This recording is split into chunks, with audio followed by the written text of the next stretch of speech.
Woo. All right. Oh, Jade made it. Oh, Jade has never trusted Skinny Chef Shane also. That's Oh, hang crazy. on. Hey, I love Jay. I love when that happens. That is so cool. We got two never trusted Skinny Chef Shanes. I mean, is that even Oh, this world possible? can only take one. I This mean, world really. can only handle I don't think that's even possible, but we got two Skinny Chef Shanes? Uh-oh, somebody has their live stream on and it's not muted. one. Mine is muted. All right. Good deal. All right. Welcome, everybody. Thank you for joining us this week on PPG Grandpa's Paramotor Podcast, clearproptv.com, and paratalk.org. You know, you're going to have to go to all these .coms, I'm telling you, just to check them all out. Look at this. We got 6 people here. Oh, no, 7. Check this out. We got Mom here. This is my mom, everybody. Wave to everybody. Now you have millions of people are watching you live right now. Millions. Millions and billions are watching this. Okay, so she's the best mom I've ever had, and love her to death. Right? I'm the only one. Well, damn Skippy, that's why you win that one, Mom. You won. Go with the wind. Go with the wind. Not going with the wind. We're going to be talking with Bob here in just a moment, but let's go ahead and introduce everybody. My mom's favorite person on the panel is right here. Never trust a Skinny Chef Shane. Welcome to the show, sir. Hello. We want you to tell your best jokes. Actually, I got a good joke for you. You want to hear about the pizza? Sure. No, it's too cheesy. So anyway, he tells the no, so he's the one that tells the joke. I had to jump in there. Sorry about that, but that was pretty cool. Shane, welcome to the show. Don't you have something that goes on Tuesday nights also? Yes, we have a show on Tuesday nights called Tuesday Night Hangouts. We hang around a virtual fire pit and we just shoot the BS and have fun and just have a good time. And you can find me on that channel on Never Trust a Skinny Chef Shane or ppgshane.com, 8 o'clock Eastern time. .com. Thank you very much. We appreciate you jumping on here. We also have something going on Wednesday, and I guess we need to talk to ppglear.com stud. I like that. I saw that you did the stud thing. And we got Flying Flamingo Jade. You got a show on Wednesday night. What's going on with the show on Wednesday night? You're on mute. Unmute. You're both on mute. All right. Maybe they don't want to talk to us. There she is. I'm having problems with my earbuds. I can barely hear you off my computer. But yeah, I'm Flying Flamingo Jade, and also known through contact of paramotorgirl.com. You can go to that and go to my YouTube page, and tomorrow night, hopefully it works properly. And we will be interviewing Michelle Helms from Georgia, and she's a skydiver. She's a pilot. She's a commercial airlines pilot. She's a PPG pilot. She's everything. I met her at Bad Apples, and she's an awesome lady. And hopefully all you guys can join in on the chat and in the show and ask her some questions and have some fun tomorrow night. Sounds awesome. Kind of sounds like Bob's twin sister, and we're going to go into that in a little bit, but sounds pretty awesome. We also got PPG Lear. He is Stud. Stud, are you listening, Stud? I am. I'm here, and I'm with her. All right. Well, I'm glad that you're here. PPG yeah, you Lear, can find me on these shows. Yeah, and you can find me on these shows, and you'll see me at Moonshiners. Awesome. Can't wait. Wait a minute. What in the world am I looking at? Will Fly. Oh my gosh, Will Fly. Welcome to the show. What am I looking at? Because I'm freaking out, dude. Yeah, man. Will Fly. YouTube.com. And also willflyppg.com. Dude, I don't know what the hell you just said because I'm laughing at your head. What is this? I mean, I don't know, it's just touch up. There's a little button in Zoom. It says click on it, and touch up, and that's it Very touched little up. filter. I've been touched up. Just the tip. oh my gosh, this is gonna be a great show. Oh I'll my turn it goodness. off. That's silly. Oh, so you'll have a .com too, right? Right. I do. Willflyppg.com. Oh, you got untouched. I've been untouched. Untouched by an angel. Wow, that is awesome. JP Tulo, my voice broke. I'm going through puberty. Sorry. JP Tulo. We also call him TikTok Tulo because he has millions and millions of views on his TikTok. Dude, tell us about what's going on. And do you have a touch-up brush too? Because that's pretty cool.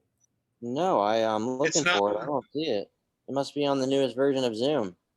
Only on the Is that- Mac version. Mac version? That's what I'm on. So I'll have to do an update You're on later. the Big Mac version. Big Mac. Oh yeah. How is everyone I'm tonight? sorry, Doing Jay. good? Yes, sir. Yes, sir. Man, I had a magical flight yesterday.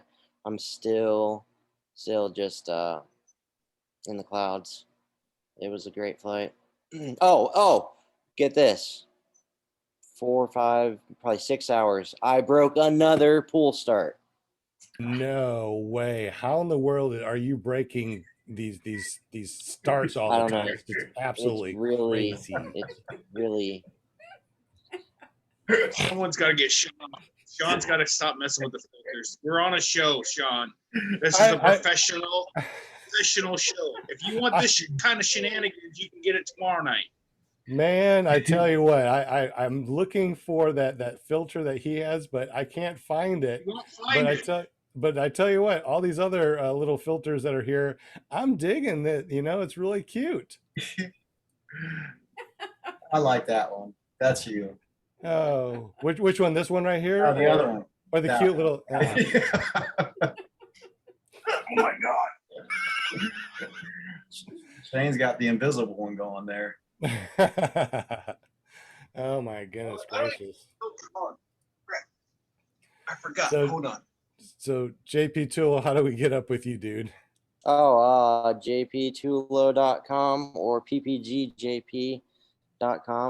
JP Tulo, JPTULO on Instagram, TikTok, YouTube, and the Facebook. So he's our TikTok Tulo, man. I'm telling you, this is gonna be a great show. I'm so glad that you guys are here. Welcome to the show. Today we have Bob with us. Bob has been flying something since he was 19 years old. Bob Curry, welcome to the show. Tell us a little bit about your background because it goes way back. How old are you now, buddy? I'm 67, but I'm not old. 67 young. years young. Young. All right, bud. So Yeah. you've been jumping out of airplanes at 19. Dude, tell us a little bit about yourself because this is going to be awesome. I can't wait to dig deeper into all your cool shenanigans for all these years. When I was a teenager, all I wanted to do was fly. Didn't have the means to like fly an airplane. Didn't have the vision at the time to do it in the Army or Navy or anything. So I didn't, serve. But after I was just out of high school, and a junior college down in the Southwest Florida area had this recreational class on skydiving. And it was just a little information class. And, but the guy who did the informational class also had a little gig going on the weekends, right? So I took his little course, and I was living at home still at the time. And I told my parents, I'm taking a skydiving course. And they said to me, oh, okay, that's fine. As they're just watching TV, whatever. And, a couple of weeks later, I finished the course, and like it's probably a Friday night or something. I says, "Well, I'm jumping tomorrow. I'm making my first jump tomorrow." And they were like, "Your jump of what?" I says, "Well, out of an airplane. I'm going to jump out of an airplane tomorrow." And Open. Sorry. I was like, "What are you talking about?" But anyway, I did, and the interesting thing about that is it was my very first time in an airplane of any kind. Wow. So you got into a perfectly good airplane that flies straight and you jumped out of it from the first time that you got into an airplane. Right. So then I was hooked on that for a number of years, and it led to some flying, some flight training, because I had also had a kind of a part-time job working for a crop duster, gassing him up, mixing his poison and all that kind of stuff. And he was a flight instructor, taught me to fly. You know, a few years later, got out of college. I taught school for a little while before I got into administration. I was a principal for many years, and that's what I retired from. But bought my first airplane, which happened to be a Cessna set up for skydiving, you know.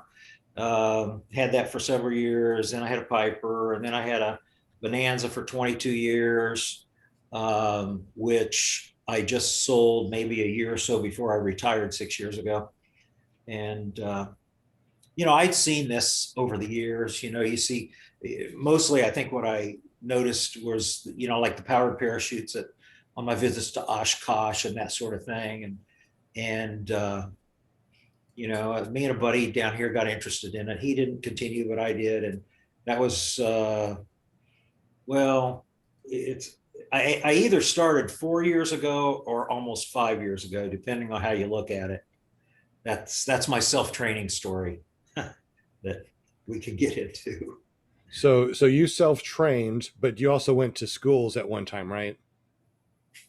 Well, I did. You know, I had all this background as a pilot, and you know, this seemed like, well, this is simple compared to being a real pilot and training and all that kind of stuff. So I can do this. I looked around for something I wanted to fly. I ended up buying a Green Eagle and picking it up in Texas, brought it back to Florida and experimented around with it a little bit on the ground and decided I could fly it, you know, and that was a mistake that I'm probably not the first person that has made, you know, but I flipped it over and just about severed my ring finger on my left hand. So that was well, that would have been August, I think. No, that's when I got I'm not sure when it was. It was like maybe 4.5 years ago in December or something like that. And so I had a little recuperation to do. And in the meantime, I thought it might be a good idea to get some instruction next time. So that's what I did. And I trained with Eric DeFore down at Valkyria. And I've been back. We just flew Valkyria from Sebastian Airport this past weekend. Oh, that's great. Yeah, I actually go down there and camp every now and then. And I have a buddy who lives in Melbourne that flies a Green Eagle down there, Jody Burris. And we love flying the beach down there. And usually that's where we'll go down to about Sebastian Inlet and then loop back. It's great. Is he out of, does he fly out of Sebastian or does he fly out of Valkyria? Flies out of Valkyria.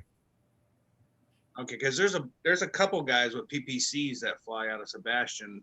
We were flying with them this past weekend. But yeah, we flew over, but no one was out there. Actually, Saturday when we flew over, no one was out there. Sunday there was a bunch of people out there, and actually met a couple guys in the air as they were flying to the beach. We were coming back from the beach. Was but that Saturday? If you're gonna set Saturday? Yeah, Saturday we actually went from Sebastian over to the beach and then went down to the inlet, down to the Disney Resort. Had some fans out there we showed off for, and then we went back over the river and went all the way to 95 and then to Canal 54 and then back to the airport. But Sunday we went over to Valkyria. You might have seen, I was just talking to Jody Burris on the phone a couple hours ago, and he was telling me about what a great flight he had Saturday out to the beach. He would be flying a Green Eagle quad, and you might have even seen him there. glimpsed him or something, but he lives out Yeah. there. Yeah. It's a beautiful place to fly. It's one of my favorites. Yeah. Yeah, I was going to tell you, Bob, if you're going to sever any finger, the ring finger is probably your best one. That You know gives you what? an excuse. Like, That's what the surgeon told me. That's what the surgeon told me. And he also told me I had the best story that night. yeah, well, I mean, I'm happily married, but I'm thinking for anybody that not really that happy. I mean, if you lose a finger, you're like, isn't that the end of it? I mean, I'm just wondering. No, you're allowed to keep going even if you lose a finger. And mine, I had a little bit of skin and a blood vessel, so they were able to sew it back on. It's not fully functional, and I have a wife too. You saw the glimpse of her there. Okay, Yeah, there you go. yeah. She's It's not over. she's on the other side of the room, watching us on her computer. So there you go. But Bob, how long you been married? I'll be 20 years September. I'm coming up on my 26 or 27. I can't even remember at this point anymore. So she already knows that you do all this crazy, skydiving, paramotor, flying airplane shenanigans stuff, though. Oh yeah, and when I had my Bonanza, she was a good flyer. We did a lot of fun trips and so forth in the Bonanza. So she's good with that, but she doesn't really want a paramotor, and that's okay. No paramotor? Are you kidding? Come on now, get her to do paramotor. Yes, so Somebody's got to own things. yeah. And then if you do, then you can go on Flying Flamingo Jade's podcast. Well, that's true. Yeah, that's right. But anyway, that's my finger story, and yeah, it healed. Everything's, it was minor when you look back on it. It's kind of traumatic when it happened, but Well, I'm glad that you're okay now, and I'm glad that it's there. That's right. not like a scary thing. Right. So you've been flying PPG now for 4 years, you said, right? Yeah, I was actually just looking back after my initial attempt at self-training. I had to do a little repair. I had to have a little repair on my finger, and I started again that April, which was 4 years ago, this past April. So I've been flying just about 4 years now, a little over 4 years. Now, before the show, we started to talk about all the cool things that you like to do, and flying high or flying low or XCs. So, what are some of the things you really like and you really enjoy about the paramotors? Oh boy, I think what, like a lot of us, feel about it, we just like being out there in the air. It's a free feeling way of flying. It's not a whole lot different than maybe being in an open conventional ultralight aircraft, but I think it's a little bit more freeing. There's degrees of that. I know, I'm flying a heavy trike, and guys that do foot launch, like you guys do, you get even a little bit more freedom, a little bit more maneuverability. But for me, the trike just kind of matches my my need for being in the air, and I like to cruise around. I do fly low, and I'll find a friend that has some land and touch and go in his front yard to wake him up in the morning, or we chase coyotes down here in Central Florida from time to time. But for the most part, I'll get up in the morning and take off, get me a little altitude, 800, 1,000 feet, and go somewhere, pick a place and go, and fly an hour or so, and then head back, have my coffee, talk to my buddies, make up stories about our flight. I know none of you guys would do anything like that, but that's the fun of it for me. That's the fun of it. Well, what's the longest XC that you've done so far? Well, that's a great question, because a week ago Friday, on my 67th birthday, and it was really just a coincidence because I'd been planning this flight for a long time. A lot of people, I'm guessing some of you are aware of a guy named Mike McGuire who was flying down here in Florida 2 years ago, and he got killed when his Green Eagle came apart. He was doing some extreme maneuvers, but he and I were pretty good buddies, and we flew a lot. And we had planned on some long cross countries. He liked doing those long cross countries too, but we never got to do them. So, but I'd been planning on doing a cross country down from Florida Flying Gators Ultralight Airport is where I'm based, in Groveland, Florida, down to Wauchula, where PPG Gorilla is with his new flight school. And we could go Friday. It turned out to be at least a doable day. We didn't have a tailwind. We had a little bit of a headwind, 76 miles, but me and a buddy, we took off, and 2 hours and 48 minutes later, we landed down at Wauchula. So that was a fun flight. That's pretty good. I think the max that I can do is like 2 hours and a half right now, and this until I start losing some weight, and then I can probably go a little bit further than that. That's a long ways. I mean, if you're completely fueled up with 5 gallons, how long can you actually fly, do you think? Well, I actually I measured real accurately because I was curious about that. In that 2 hours and 48 minutes, I used exactly 4 gallons of fuel.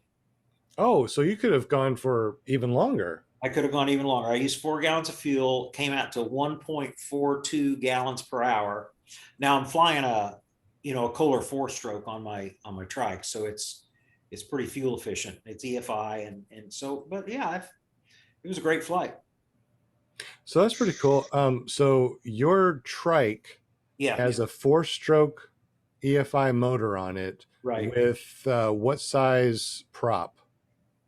Right now, I have flown so many different props as I've experimented. Right now, I'm flying using an Ultra Prop 2 3-blade.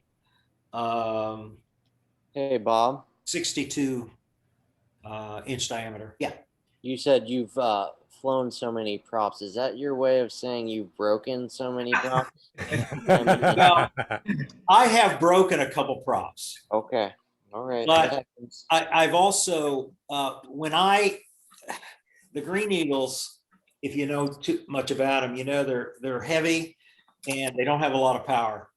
They come with like a 27.5 horse Kohler EFI motor, and usually weigh a little more than the allowable 254 pounds. And so they're not real great performers. So there's been a lot of effort by others, including me, to find a prop that's going to try to maximize, what we have. That's why I've used a lot of different props primarily.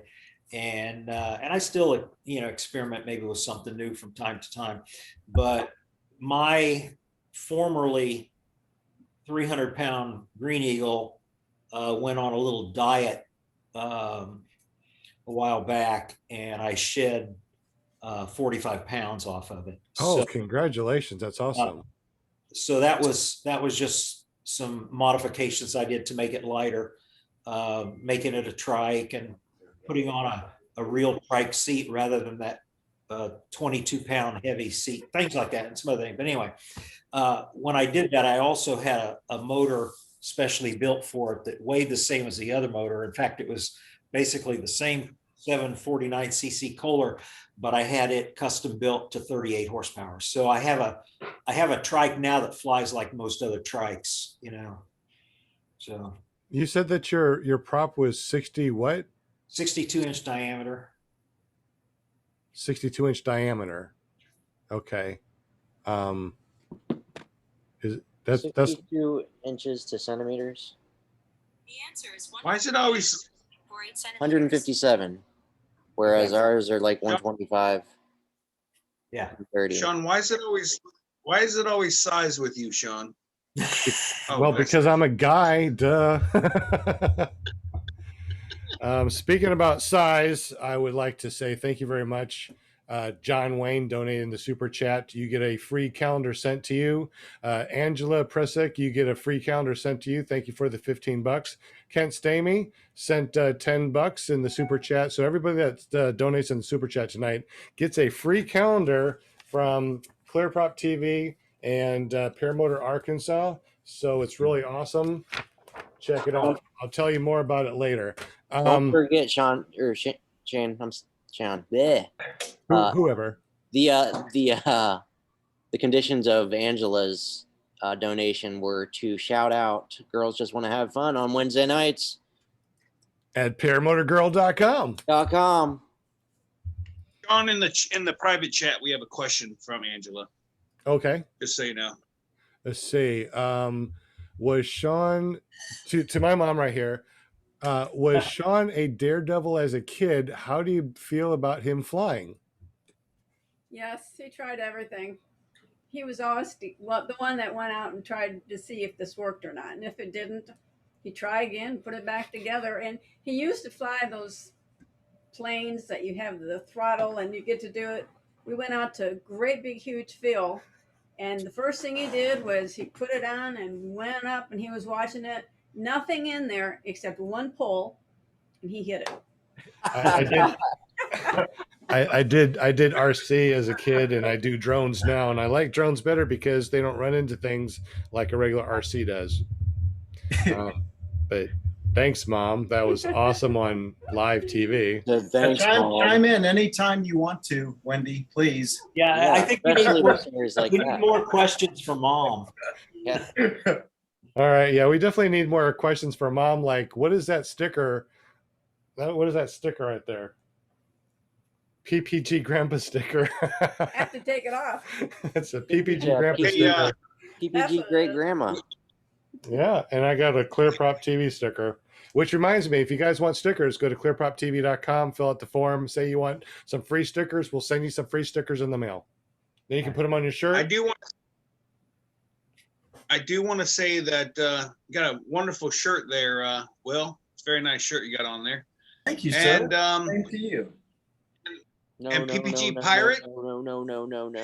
PPG PPG Pirate said, "I thought y'all were making jokes. His mom is actually here."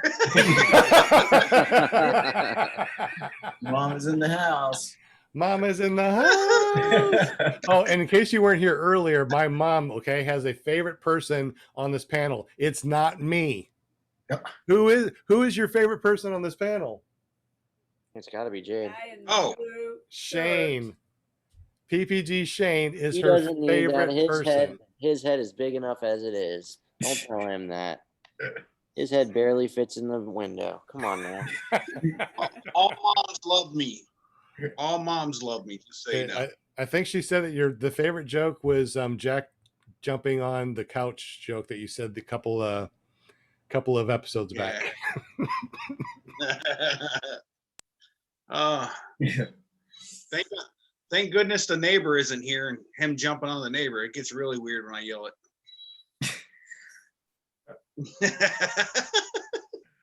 I have a question for Bob. Shoot. You know, as a pilot myself, I mean, I think our stories are similar in that I wanted to get back into aviation, but did not want to really get back into aviation and owning an airplane and the whole works there. But as far as the feeling of flight, you know, the just the feeling, how would you compare fixed wing, you know, flying an airplane versus flying a paramotor?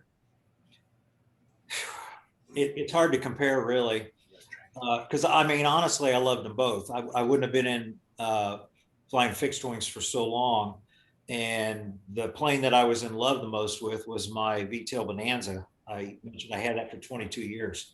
I flew about 100 hours a year in that, averaged over the 22 years. So I flew a lot. I went a lot of places. I had a son who lived, you know, 4-hour drive away that I was sort of halfway raising. So it gave me access to him, you know, vacations, you know, flight out west to ski, just all kinds of great stuff.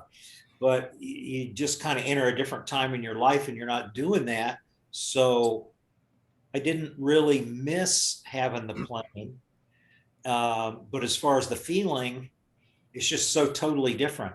And I'm, I'm nuts about, the paramotor flying. I just like being up there, you know, by myself, I like having some other guys flying around with me, but just being in the unit by myself. I don't really have any desire to take tandems. I think partly, although when I was flying fixed wing, one of my favorite things was to take people for a ride that had never been in a small airplane. That was always a great fun thing to do, but I don't have the desire to do that. I just like being up there and flying, and it's a different feeling, but it has its challenges. I mean, I discovered that early on by thinking I could just do it all on my own, thinking I knew everything about aviation. But it's that different that you have to approach it for what it is. Yeah, But it's great. I agree. I mean, for me, it definitely scratched the wanting to get back into the air itch. Right. Yeah. That's pretty much what it did for me. When I think back on those couple of years where I wasn't flying anything, I think that's almost odd for me and my personality, because I owned 3 airplanes over the course of, I owned a Cessna, a Piper, and then I owned a Bonanza. And I owned them over like about a 40-year period. I didn't have one day in that period that I didn't own an airplane. Each time I bought an airplane, I bought one and then waited to sell the one I had. So it's like, so that's odd to think about that, but it's all gone.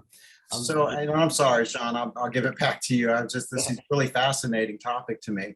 No, I mean, keep it rolling. I mean, this is awesome. I mean, that's what this is all about, is to talk, aviation, and this is great. I mean, that's why we're all here. I mean, we got a big panel talking about aviation. Yeah. Well, so there was a gap between when you had your last airplane and when you first picked up paramotoring. Right. Okay. So how many days did you look up on a beautiful day and say, man, it'd be a beautiful day to fly? I live on a lake in Eustis, Florida, in Central Florida, just north of Apopka and Orlando area. And then just on the other side of the lake is a highway. And then just on the other side of the highway, so less than a mile as the crow flies, is Mid-Florida Airport, which is a 3,000-foot grass runway airport, which is where I was based for 20 years. And I can't walk through the house without seeing an airplane take off. So it was constant, it was a constant reminder. Yeah. But I got distracted with other things, riding the Harley, and I took some trips, and then I had a Mustang GT500, and so I was in that club, and I was doing a few other things, but it just wasn't quite as good as being in the air. I hear you. Hey, Bob, there's a question in the chat from JR Paramotors wants to know, how does Bob get permission to fly every day? I have the best wife in the world, what can I say? Oh, it's true. It sounds like it's true. And let me tell you, I get up like tomorrow morning. My wife works. Okay. I've been retired 6 years. My wife's still working. Okay. She gets up at 6:30 to go to work tomorrow, but I'll be up at 5:30. So I kind of disturb her a little bit, but she's real good about that, so that's how accommodating she is with my crazy sport. That's awesome. Now, we talked about you getting up early and flying mornings. What was the reasoning that you get up in the mornings instead of doing late night flights? I will do some evenings. It's just that this time of year, mornings are easier to plan, at least down here in Florida. Throughout the summertime, there's probably 80-90% chance that you can fly in the morning. And so that's a little bit easier to plan. The afternoons, like right now, the storms have just stopped down here. So, we get rain, and today it was pretty crazy down here. So we get that in the afternoons in Florida. But there are times of the year when I will hopefully get some evening flights in, and I like those just as well. Does it normally storm in the afternoon, or I mean, is that why it's easier to play in morning times? It's just nicer Yeah, in the morning. summertime right now through Florida, the summer, we're covered with storms every afternoon. Okay. They were hitting about, they started early today around 2:30, something like that. Holy smokes. Okay, well that makes sense. So in the morning, after all the rain is done, it's pretty dry, or is it still kind of It's wet? not dry. It is. The airport I fly from has a really nice 2,000-foot grass runway, but it is grass, and it gets wet. So we have that challenge, but that's not. That was more of a challenge before I upgraded the motor on my trike, because there were times when it just almost wouldn't pull the wet thing up. But that's not an issue for me anymore. So I just go let it get wet, dries right out, and I'm on my way. That's cool. Now you said that you have a really nice grass place for you. Did the airport manager give you that? Told you this is where you can fly, or what? No, here's the story.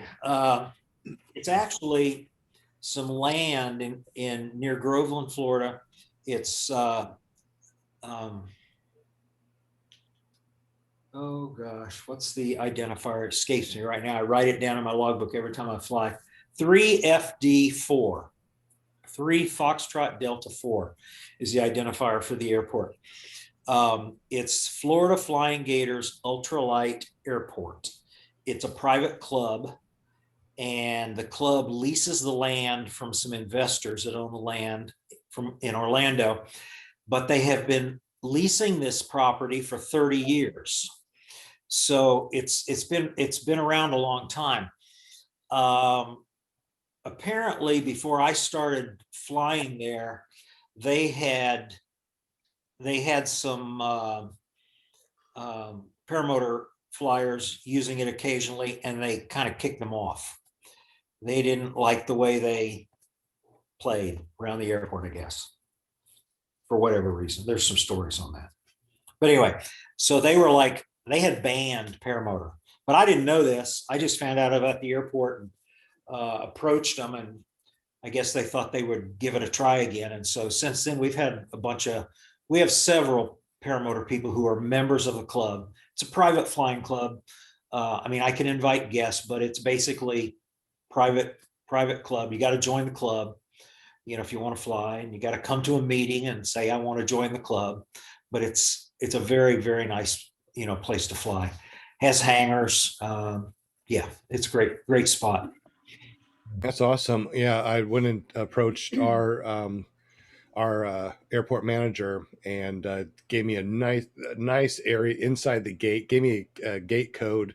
And not only do we have this huge area that's all grass that they take care of, they mow it and everything, but right beyond it, there's a huge area that's all cement that we can put our wings on. And like when I trike, I can put my wing down there in the morning or night whenever the grass is wet, and I can just use that, and it's amazing. So do you have that little bit of cement also that you could use in the morning to lay your No, wing? not really. But what we've done, and it was interesting, somebody posted on one of the paramotor sites just today something about, what do you do when the grass is wet? And everybody had all these great ideas. And one of the things that we do, if it's wet and it's short, it's not quite as bad as when it's wet and long, And but our airport's kept mowed. So at any rate, Sorry. That's okay. At any rate, we don't have any place that's dry, but we have a 2x4 that's about 10 feet long with a rope on it. We'll quickly drag that grass, and it knocks the dew off the grass a little bit. We use that occasionally. if it looks like it's going to be super wet. How about a tarp? Have you guys tried using, putting a tarp down and then putting the wing on the tarp?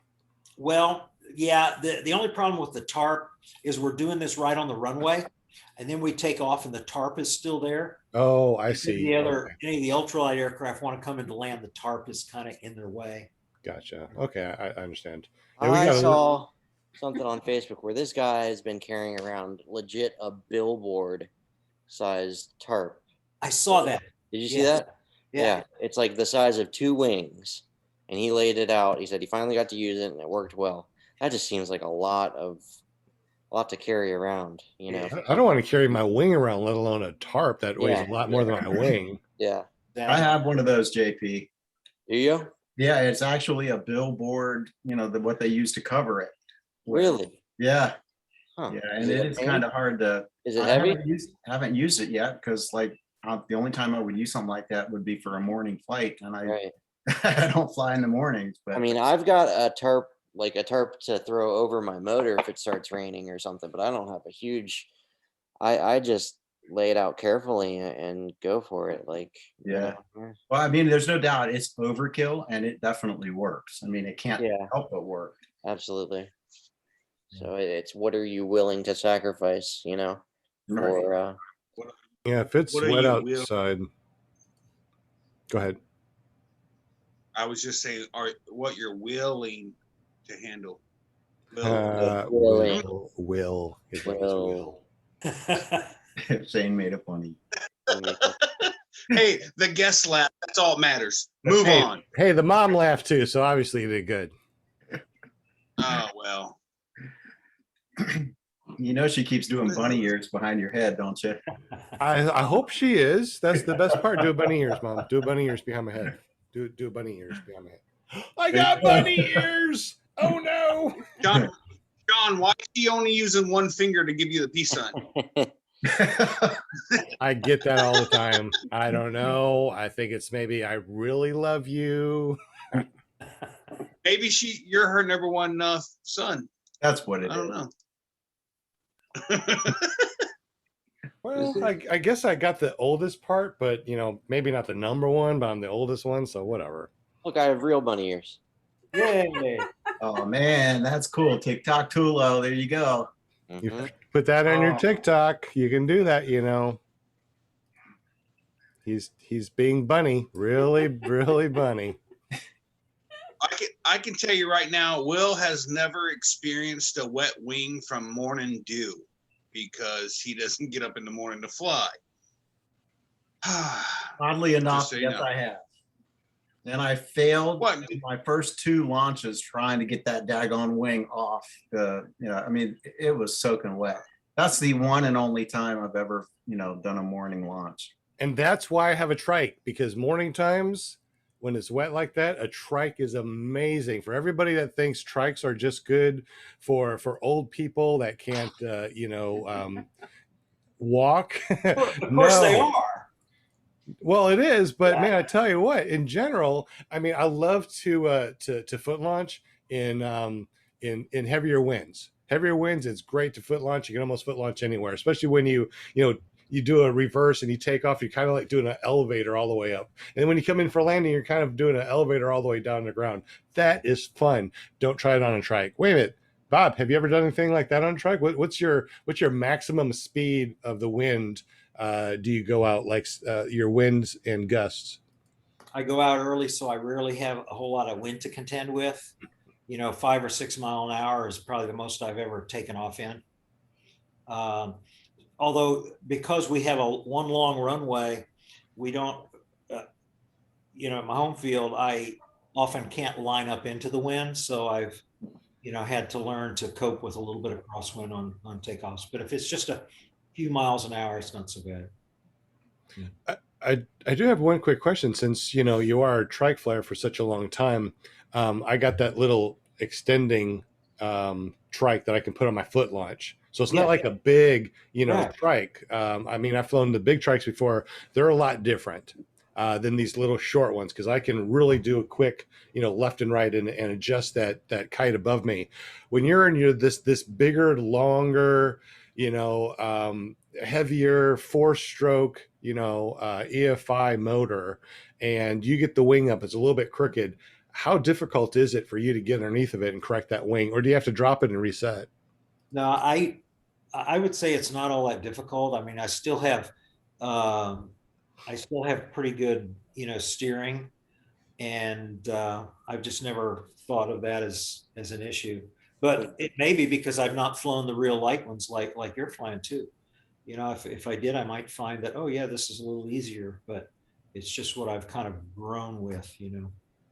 Well, yeah, definitely the bigger paramotors, they feel like they have more power and they feel like they're a little bit more stable when you're going forward. This one is great. I mean, it feels pretty stable, but I like the bigger ones better.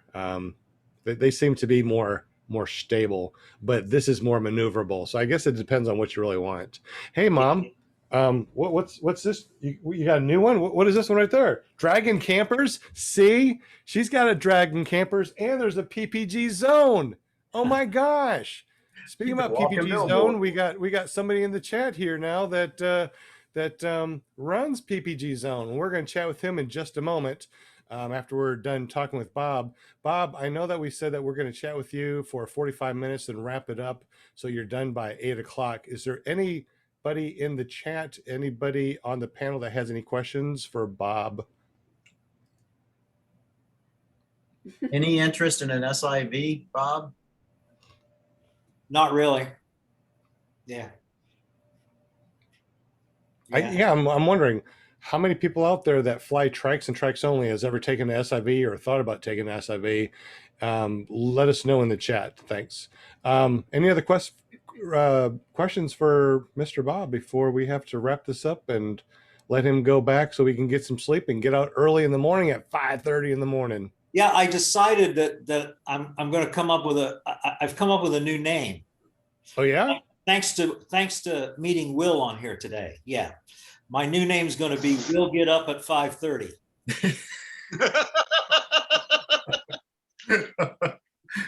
.com, right? .com. Will's going to change his name to Will Not Get Up in the AM to go. Or Will Hit Snooze. Will Hit Snooze.com. Hey, Bob, are you going to any of the fly-ins like Moonshine? I was telling Sean earlier, I spent last October and the whole October before that at Mountain City.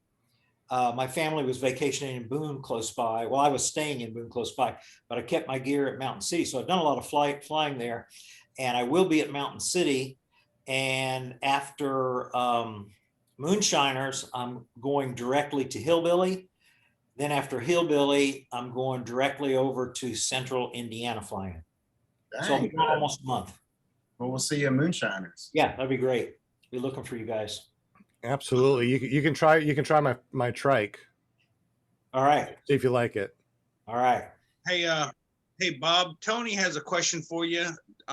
Any malfunctions in skydiving? Yeah. In 900 jumps, I had 7 reserve rides. Wow. Okay. And I had a nickname. I was called Test Jumper. I did a lot of experimenting with my rig back then. We'll just say that. I'm thinking of the cartoons when they pull the chute and knives and forks and stuff come out of it right now. Is that what happened to you? Everything was different. They were all different, but 7 reserve rides. I do have a question though, because I have not jumped out of an airplane. No, well, I did in the military, but that doesn't count. But I never had to cut loose and then pull a reserve. Thank God. Tell us a little bit about what that feels like, jumping out of a plane, pulling that chute, and now it's just, I don't know, was it do a flap in the air? I mean, how do you know that it's not working? Most times there's something out there, and I've had a chute that was kind of mostly out there, but not right, up to like a bag lock where you just have almost nothing above you. They're all different, but they all, you almost don't remember what you did at the end. It happens fast because you don't have a lot of time skydiving when that occurs, and you just do what you're trained to do, and you just cut away quickly and pull that reserve. And when you do that, I mean, it's almost instant. So how do you? I don't want to do it again. Right. How do you cut away a chute? And I'm sorry that I'm getting off the path of paramotors, but this is pretty intriguing to me. So you jump out of the airplane, you're waiting to pull the chute, right? You pull the chute and it just flaps around. How do you cut off the correct chute so you can pull your reserve? You don't want to cut off the wrong one. I know. I don't know. In the beginning days when I was skydiving in the early 70s, using old military equipment, there's a two-stage buckle on your shoulders that you had to activate. You had to open in and you had to squeeze and do a little pull. Those were complicated. As the gear got better and the way the gear is today, there's a system where the risers attach, where you just have a cord you pull that cord and bam, that's it. And in some of the rigs, you only pull one cord. It breaks you away and pulls your reserve out at the same time. So it's not all that difficult. So what's Except you have to think about, am I going to die or not? And, while you're doing it, and Right. So the newest technology is you pull something, that initial chute pops off and pulls up the reserve. You can do that.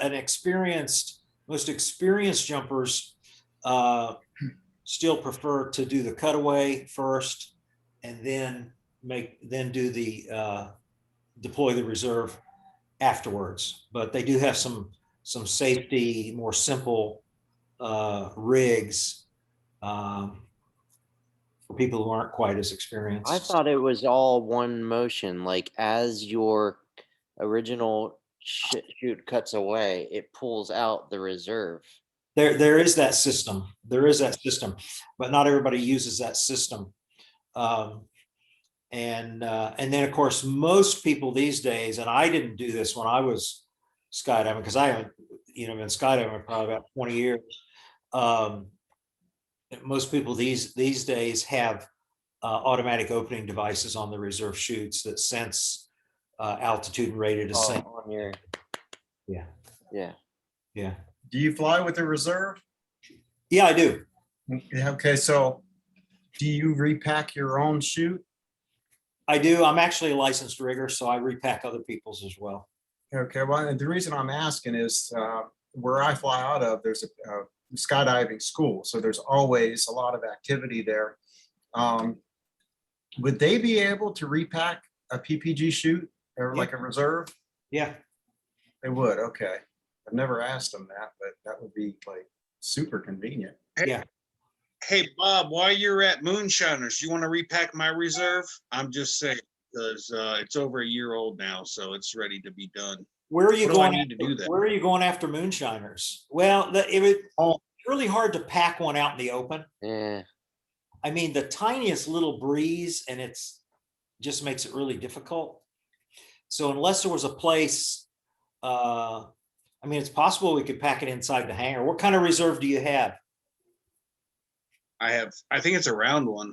I bought it. I have to look at the I don't honestly know. I have to look at the it's orange.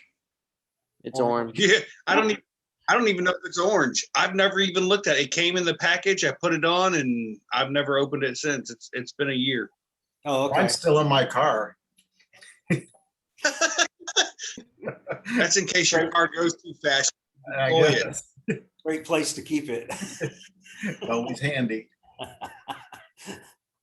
Hey, I flew all weekend long over the river, and there's my flotation sitting on top of my refrigerator behind me. Oh boy, makes a lot of sense. Yeah. How about this, Bob? How do you feel about people repacking their own reserve?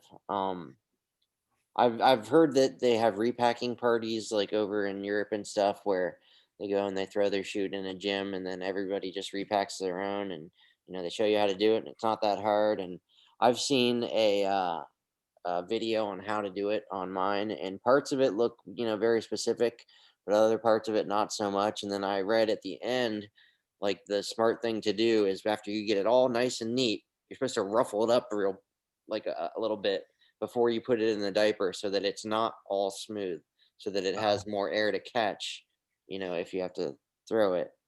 Anyways, my point being, how do you feel about non-certified people in a repacking on how to do it on mine, and parts of it look, who's talking? Yeah, I don't know what that was. But anyway, yeah, I think it's something anybody can learn. It's not that difficult, especially if you're just packing your own and you maybe get some assistance and you learn how to pack that one specific reserve, and then that's the only one you pack. I don't, it's not really beyond. That's how I felt, because there was a specific YouTube video from the manufacturer, and they go into step by step by step, and the little tabs are numbered on the top of the canopy. Right. Strings are all, it's like, I feel like you would know if you're doing something wrong. It's all very organized. And I'll tell you from my experience, like I said, I've deployed, a bunch of times, and I've packed other reserves for people. I did it a lot more, when I was younger in skydiving, but it's not rocket science. You could, 99 times out of 100, you could make a bunch of little mistakes. It's gonna open. It's gonna come out. Yeah, you got to do a lot of stuff wrong for it to not. That's kind of how I've felt about it. And even if you miss, an annual repack, it's not like you're gonna throw it and it's not gonna open. It might open up a half a second slower, or right. Your rubber bands might have dry rotted. Right. But I'm just kind of thinking. The main thing is to take care of it and keep it out of the heat and make sure it doesn't get wet. Or if it does get wet, you at least maybe open right away, make sure it didn't soak in, close it back up, or get it repacked if it maybe got wet. Because I recently, let's see, I think somebody brought me or sent me one, and yeah, he said it had been 6 years. You know what? It was perfect. Yeah. That's how I know that's not, that's going to be frowned upon, but if it makes you feel a little better, you get somebody to pack it, before the 6 years mark. Yeah, I get an email once a year from the manufacturer from Advance. Okay. And when I registered it, they signed me up for a yearly email saying, "Hey, just want to let you know it's time for the repack." What reserve did you buy from Advance? Companions SQR. It's a round. That's what I bought. I just bought one of those. Yeah. They're great reserves, and lightweight for the size and the weight rating. Yeah. It I had to throw it once when I was early on, and it worked like a charm. I'm still here, so it must be doing something right. Where'd you throw it, JP? What's that? In the air. In the air, yeah. I threw it that way. Just want to say a quick hi to everybody. I'm sorry I'm a little bit late. Hi, Bob. Nice to meet you. Nice to meet you. Welcome. I've been waiting for you, Linda, so now we can do our thumbnail. Everybody say cheese real quick. Oh, yay. Okay. Cheese, Mom, do your thumbs up. 1, 2, 3. Perfect. Yeah, normally Linda wanders off, and then I'm like, okay, we're doing a picture. Where's Linda? I'm like, where's Waldo? Half the time through the show. Well, I'm glad that you guys got here, because now it's time to go. Bob, I know that you got to get out of here. It's 8 o'clock. You got to go and get some sleep so you can fly tomorrow. So appreciate you jumping on here and chatting with us. Enjoyed it. Learned a lot. Thank you, Bob. I'll be looking forward to seeing you guys at Moonshiners. Yeah, we're gonna have to definitely get together and hang out. Sounds great. You're welcome. You're welcome to the show anytime, Bob. Come hang with us on Monday. Absolutely. Okay, great. This is the place to be. All right. Here. So everyone, that's Bob Curry. If you want to get up with them, you can go to paramotorguest.com, and it forwards over to his Facebook page. And do me a favor, Bob, go to clearproptv.com. Because you're a guest, you get a free Paramotor calendar sent to you. So anybody that donates gets a free calendar, but Bob, because he's a guest, he gets a free calendar. So just go to clearproptv.com and fill out that form. We'll get you out one. Or maybe we'll just wait until we see you at Moonshiners. That's a better idea. There you go. Very Something to cool. look forward to. Absolutely. And you can't get out of this one. You got to go to Moonshiners now because I got your calendar. I got it. Carter, What are you waving about there, kangaroo? a question for Bob before he goes. Bob, good to see at your age flying PVGs. You know, I'm just 2 years younger, and it's great to see people in the sport at our age. One quick question from GA. Awesome. I flew GA in my late 90s. Anyway, how did you remove 45 pounds from a Green Eagle? That's a lot of weight. Yeah. I converted it first to a trike, and that was 12 pounds. I put an APCO trike seat on it instead of the hard fixed seat. Okay. That saved me 15 pounds. Yeah. And I put lighter wheels on it. Yeah. And his wife put him on a diet. Yeah. Actually, I could do a lot better if I went on a diet as well, but I didn't do that. But at any rate, there was a few other things that escape me right now, but I was able to get it down to where it was in a better weight. Yeah, well, I was just amazed, like 45 pounds, that's quite a bit out of what I consider a Green Eagle's not that much anyway, but as you can see, my machine behind me, it's over 830 odd pounds with full of weight with me in it. Yeah. So, yeah, I'd like to get to it with a drill and punch out some holes, but no. It's a chrome molly chassis and all that. Yeah, there is savings I could make in the wheels and have plastic rims and all that, but I wouldn't do it. I won an award with it back in 2008 at a big air show here for most innovative ultralight here in Australia, and that's up with Jabiroos and 80% Mustangs and Spitfires and all sorts of planes that are built here. So it was a big honor for me. I couldn't believe it. But it was funny because I had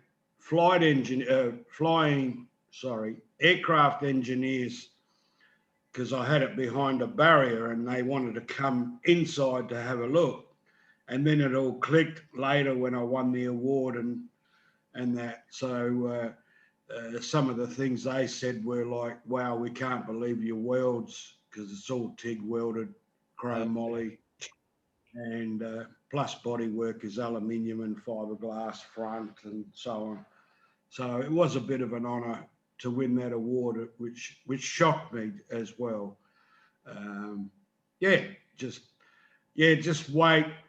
If I was to build one again, I come from drag racing where everything's built solid, you know, in case of a 200-mile-an-hour crash. And when I was building it, one of my mates, who again is in drag racing, said, "Are you building this to save your life if you crash?" I said, "No, not really, but it's a good idea." So, you know, a little bit over-engineered. That's the way I am. I tend to make things a little stronger than they need be, and especially for aviation, I know I could have gone. I got 65 thou wall chrome molly where I could have gone 35. Yeah, you know, so it would have been a big saving. Anyway, not to take the show.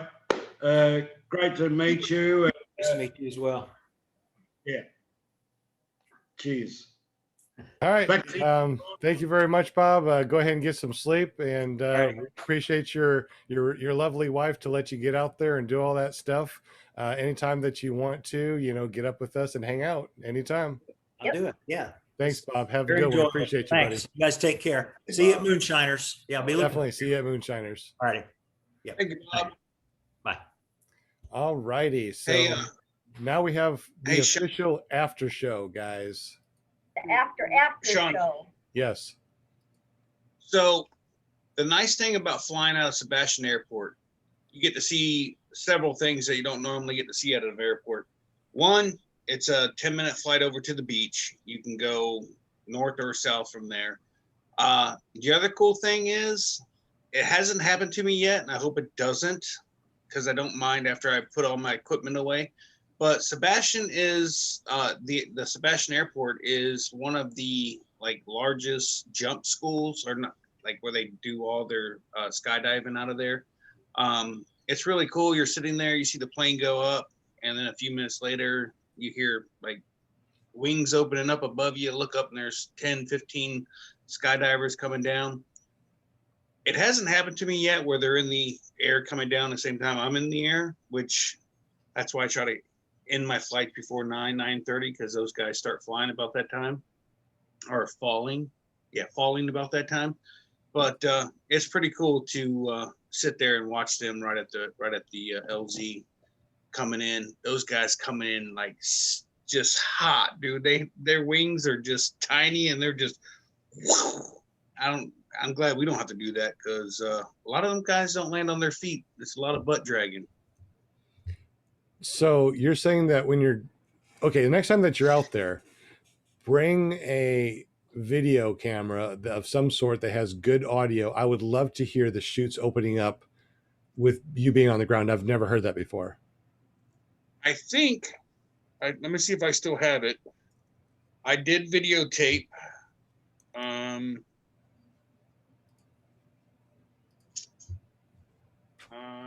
Yes, I do have.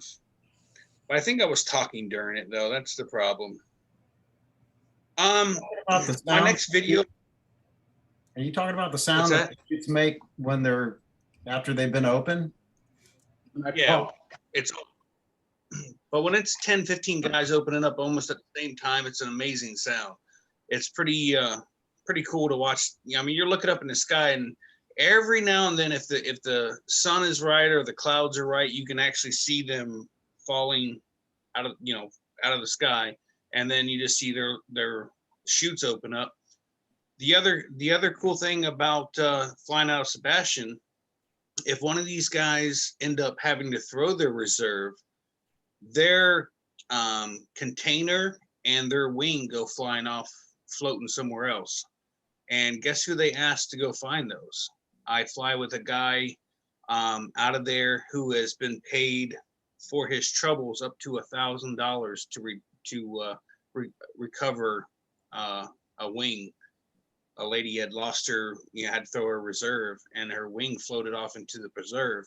And he actually went over and pinpointed where it was at, got in his truck, went over and found it, brought it back to her, and she gave him $1,000 for it.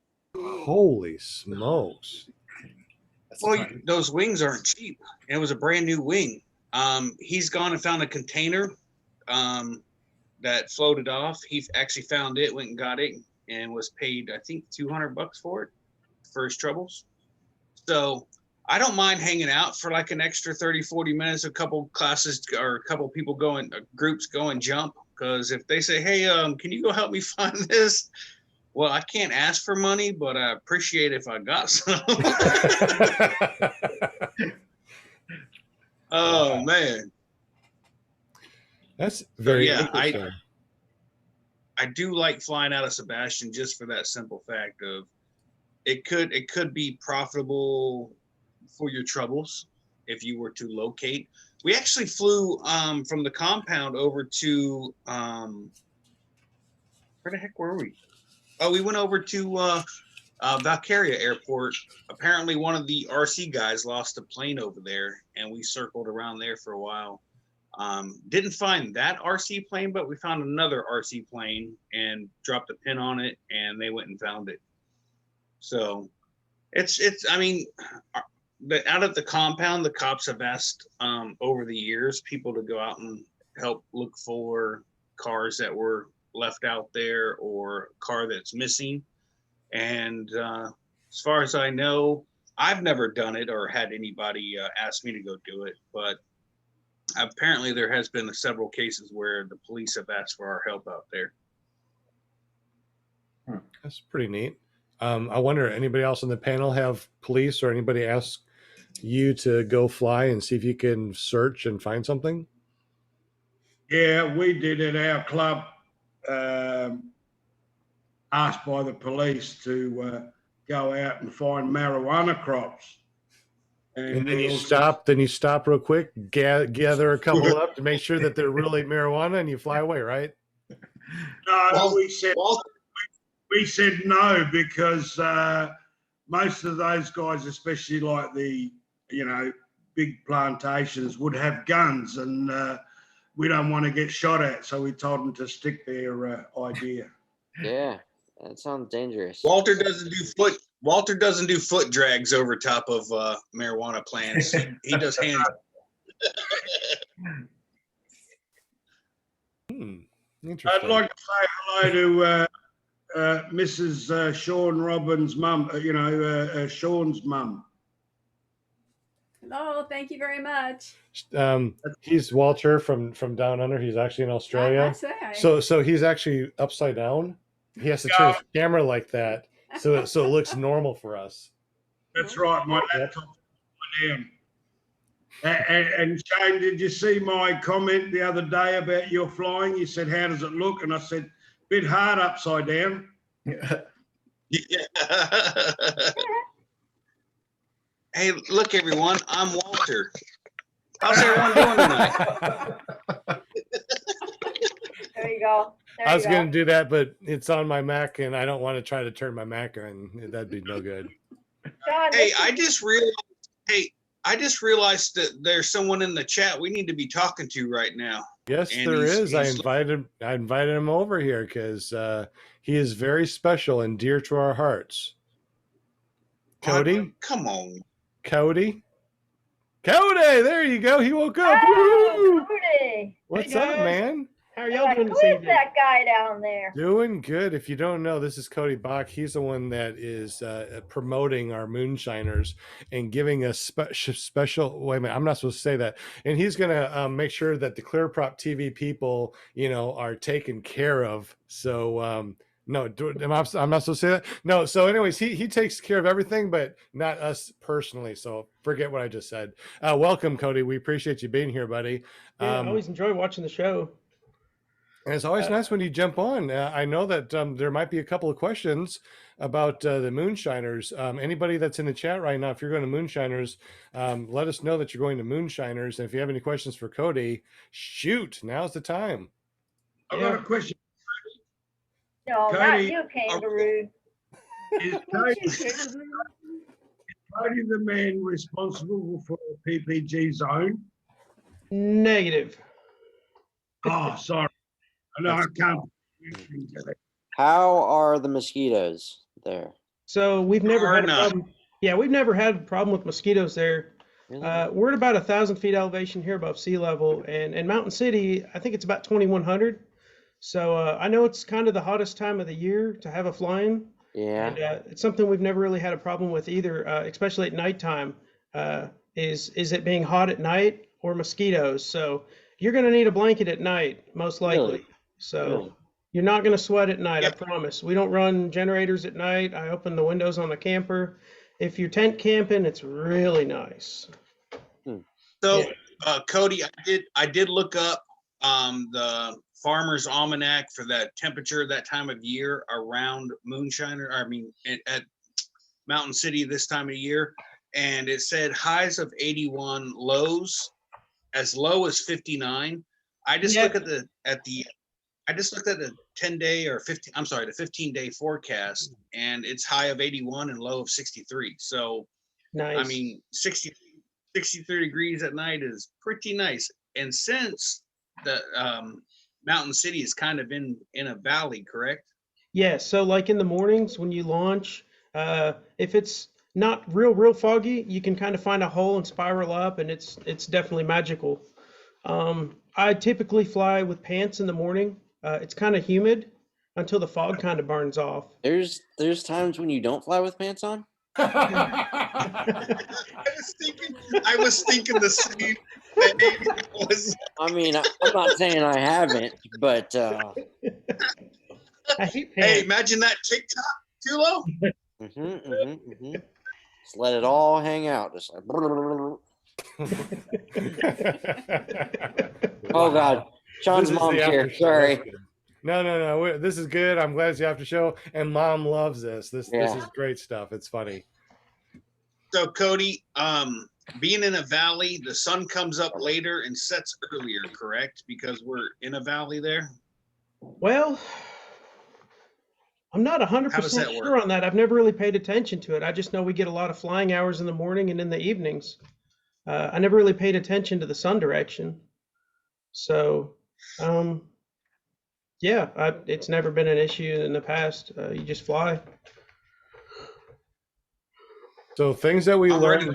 So things that we learn is that we can poop in Eric's shower and we can fly in the afternoon without pants. I love this show. This is great.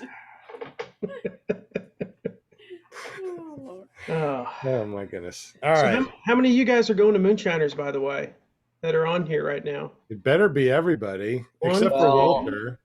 I wasn't planning on it until you said that there wasn't mosquitoes. So now that there's not going to be mosquitoes. Yeah, you don't even have to bring bug spray. Really? Yeah, it's that nice. Like 90% of my hesitation is mosquitoes and heat. So yeah. I'm not much for. I have a question for Sean's mom real quick. Or I have a joke for Sean's mom. Okay. What's the difference between a blonde and a mosquito? I don't have a clue. A mosquito stops sucking after you slap it. All right, moving on. Bro. Dang. Whoa, son. Ooh. What? It's the after show. We can do this. No, it looks like we're still live. Yeah, I'm pretty sure we're still live. Yeah, it's the after show and we're still live, but it's all right. Hey, I blame the pain meds, so sorry. Hey, did you catch any deer on your last flight? On camera, I did. Yes. 5. I've never seen 5 bucks in Florida together, and bucks. they were all very nice deer for Florida. But yes, I was impressed. I've seen 20 bucks in Florida. 20, 150. What is that noise? $5. What? Hold on. What's that noise? We're getting some feedback. All right, so Cody, showers, you have what, the guys and the girls, there's one shower per bathroom, correct? Yeah, there's 2 showers, and I wouldn't say guys or girls. If there's one open, use it. Sorry, ladies, but there's going to be a lot more guys at this thing. Everyone that doesn't have a shower is kind of expecting to have a couple of those there. And, of course, all that's included with your camping fee. So, yeah, you definitely can, take a shower any time of day. So you don't have to wait to the mornings or the evenings if you want to shower at noon. I'd just go whenever it was open, honestly. Yeah, right. I'm just trying to inform everybody of however it's, the setup is. But question for you that I haven't heard asked yet. If a tent camper wants to tent camp by the campers, is that allowed? Absolutely. Absolutely. Because I know on the map you have tent camping and then camper camping. I was just kind of curious if that was allowed or not. Yeah, Dave Garris came up with that little drawing. I'm sure everyone's seen by now. And as long as it doesn't interfere with, like walkways or vehicles to get in between campers and stuff, I don't see it an issue at all. Yeah, Dave wouldn't care at all. Does somebody have a fan blowing on their microphone? Linda. Sounds like you got a fan blowing? It might be me. My central heat and air unit's down here in my unfinished basement, so I'll just wait for questions, and in the meantime, I'll just keep it muted. All right. Anybody else have any other questions? I mean, we already know that we've got a flight planned to go hit, what is it, 3 states? What is that, Virginia or West Virginia? West Virginia, North Carolina, and Tennessee, correct? It's Virginia, North Sean? Carolina, and Tennessee. I've got a question for Cody. Cody, if you had to pick between Ohio and North Carolina on which is the better state, which state, you know, really, the Wright brothers were born in Ohio, so really, just because they flew out of North Carolina, you know, Ohio is first in flight, right? Man, that's kind of put me on the spot there. I feel like this is kind of a trick question, but pay no attention to all the guys wearing North Carolina shirts. Yeah, that's what I was just thinking. North Carolina, that's first in flight. I don't know what Ohio is. What is Ohio? What do they have? The birthplace of aviation. The birthplace. They got Buckeyes. Yeah. You don't see listen, JP, you don't see a taxi company going, hey, we just had some kid born in the back of our taxi. We're the first taxi company with. What are you? You're not even from there. Why do you care?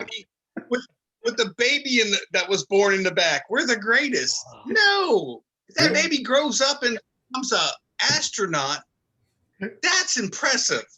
Being dropped at a Burger King bathroom is not like something you want to brag about. Okay, well, they grew up in Ohio. They just my wife grew up in Ohio. Oh, they just went to North Carolina to fly because they're first in flight, and North Carolina is better than Ohio. Oh my God, you too? God. Yeah. Oh, Shane, that was I'm sorry, funny. Cody. That was funny. These people are crazy. Good comparison. Hey, all right. I So laugh at back to Shane Cody. anyways, so you know. I actually am really excited that Cody's here because I've got several questions I'm just kind of curious about, such as the tent thing, the shower thing. I was under the impression it was male and female, which is great that it's not, because you're absolutely correct. There are going to be a lot more male pilots there than females, which on Wednesday night at 7:00 Central, there's an all-girl show that talk about nothing but girl flying, which is good, because we should, by next year, that show should be monstrous and there'll be more girls flying, and they may have to have a guy's bathroom and a girl's bathroom. I'm just saying, there could be a possibility. But yeah, I think it's definitely come to that, you know, when you come to that bridge and it's time to cross it, you know, I'm sure that wouldn't be an issue. I mean, it'd be nice to have more bathrooms, but, you know, it's just a small little airport, and we just kind of got to make kind of do with what we've got in that sense. What kind of turnout are you expecting? What's that? What kind of turnout are you expecting? Well, the last time I checked the Facebook page, I think it's up to like 115 people are saying they're going, and well over 400 that are interested in going. So, Cody, I'm telling you right, it's going to be over 200 pilots, just so you know. That's what I've been saying. I've been saying that for the last couple weeks, especially when we've seen the turnout at Bad Apples. So I'm thinking maybe 300. I'm thinking closer to 300. Yeah, that would probably not be an understatement. So 300 pilots plus their spouses or significant others. Right. We're talking about 600 people running around there, I bet you. Yeah, so the good thing about the size of that airport is we actually have the entire length of the runway to set up in the grass on the sides of the runway to launch as well. So we've got 3 fields to launch and land in, you know, just in the grass that's off the runway. And then you take the taxiway to the main runway, and you have the whole runway in both directions. Something else I wanted to mention, since about our 2nd annual Moonshiners Fly-In, I know a lot of you folks are new, and you probably, you know, none of you were there, I'm sure. We had a lot of PPC interest, and I've tried to kind of keep this paramotor only event, because I don't know if any of you have flown with powered parachutes. They're not a joy to be around, but you know, being a federally funded airport, you know, legally we can't say you can't come. And the PPCs, when they do come, they're very nice, they're very polite. They actually go down to the end of the runway. They take off. We never see them again. You don't even know they're there. So I was talking to a PPC buddy of mine tonight. Actually, we ran into each other at the restaurant, oddly enough, in town there, and he was asking me how many PPCs were coming out. Right now, I think 3 powered parachutes are in fact coming out to the event. That's all I know, but there may be more. But hey, Cody, real quick, I don't mean to interrupt, but for all the people that are new and are listening to this podcast for the first time and they don't know the difference between PPC and PPG, can you quickly let people know what that's about? Yeah, so you hear PPG, which is what we are. We do powered paragliding, and then you have something that's been around, I'd say longer than PPGs, is called a PPC. That's called a powered parachute, and they're generally a 3-wheel, large trike-looking frame with a big motor on them, generally 400 cc's or larger, flying a different style canopy than we use. It's more of like a parachute design. So that's a powered parachute. Actually, my first flying I ever went to was a powered parachute flying. And that's where I met Dave Purdon. If any of you have heard Dave Purdon, he has a flying. And Dave actually back in 2012 sold me my very first paramotor wing. So it was kind of neat. They have a lot of PPCs at Purdon's flying, and what's even worse, if you thought the PPCs were bad, they have a lot of gyrocopters at Purdon's flying, which, yeah, and I don't know why. Do you know what that's all about, Shane? JP, they also had the power hang gliders too. Yeah, the powered hang glider was there with the gyrocopters, and those are some sketchy.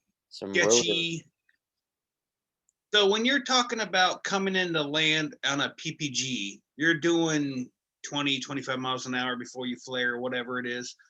These gyrocopters are coming in 3 times that speed with gigantic blades spinning around.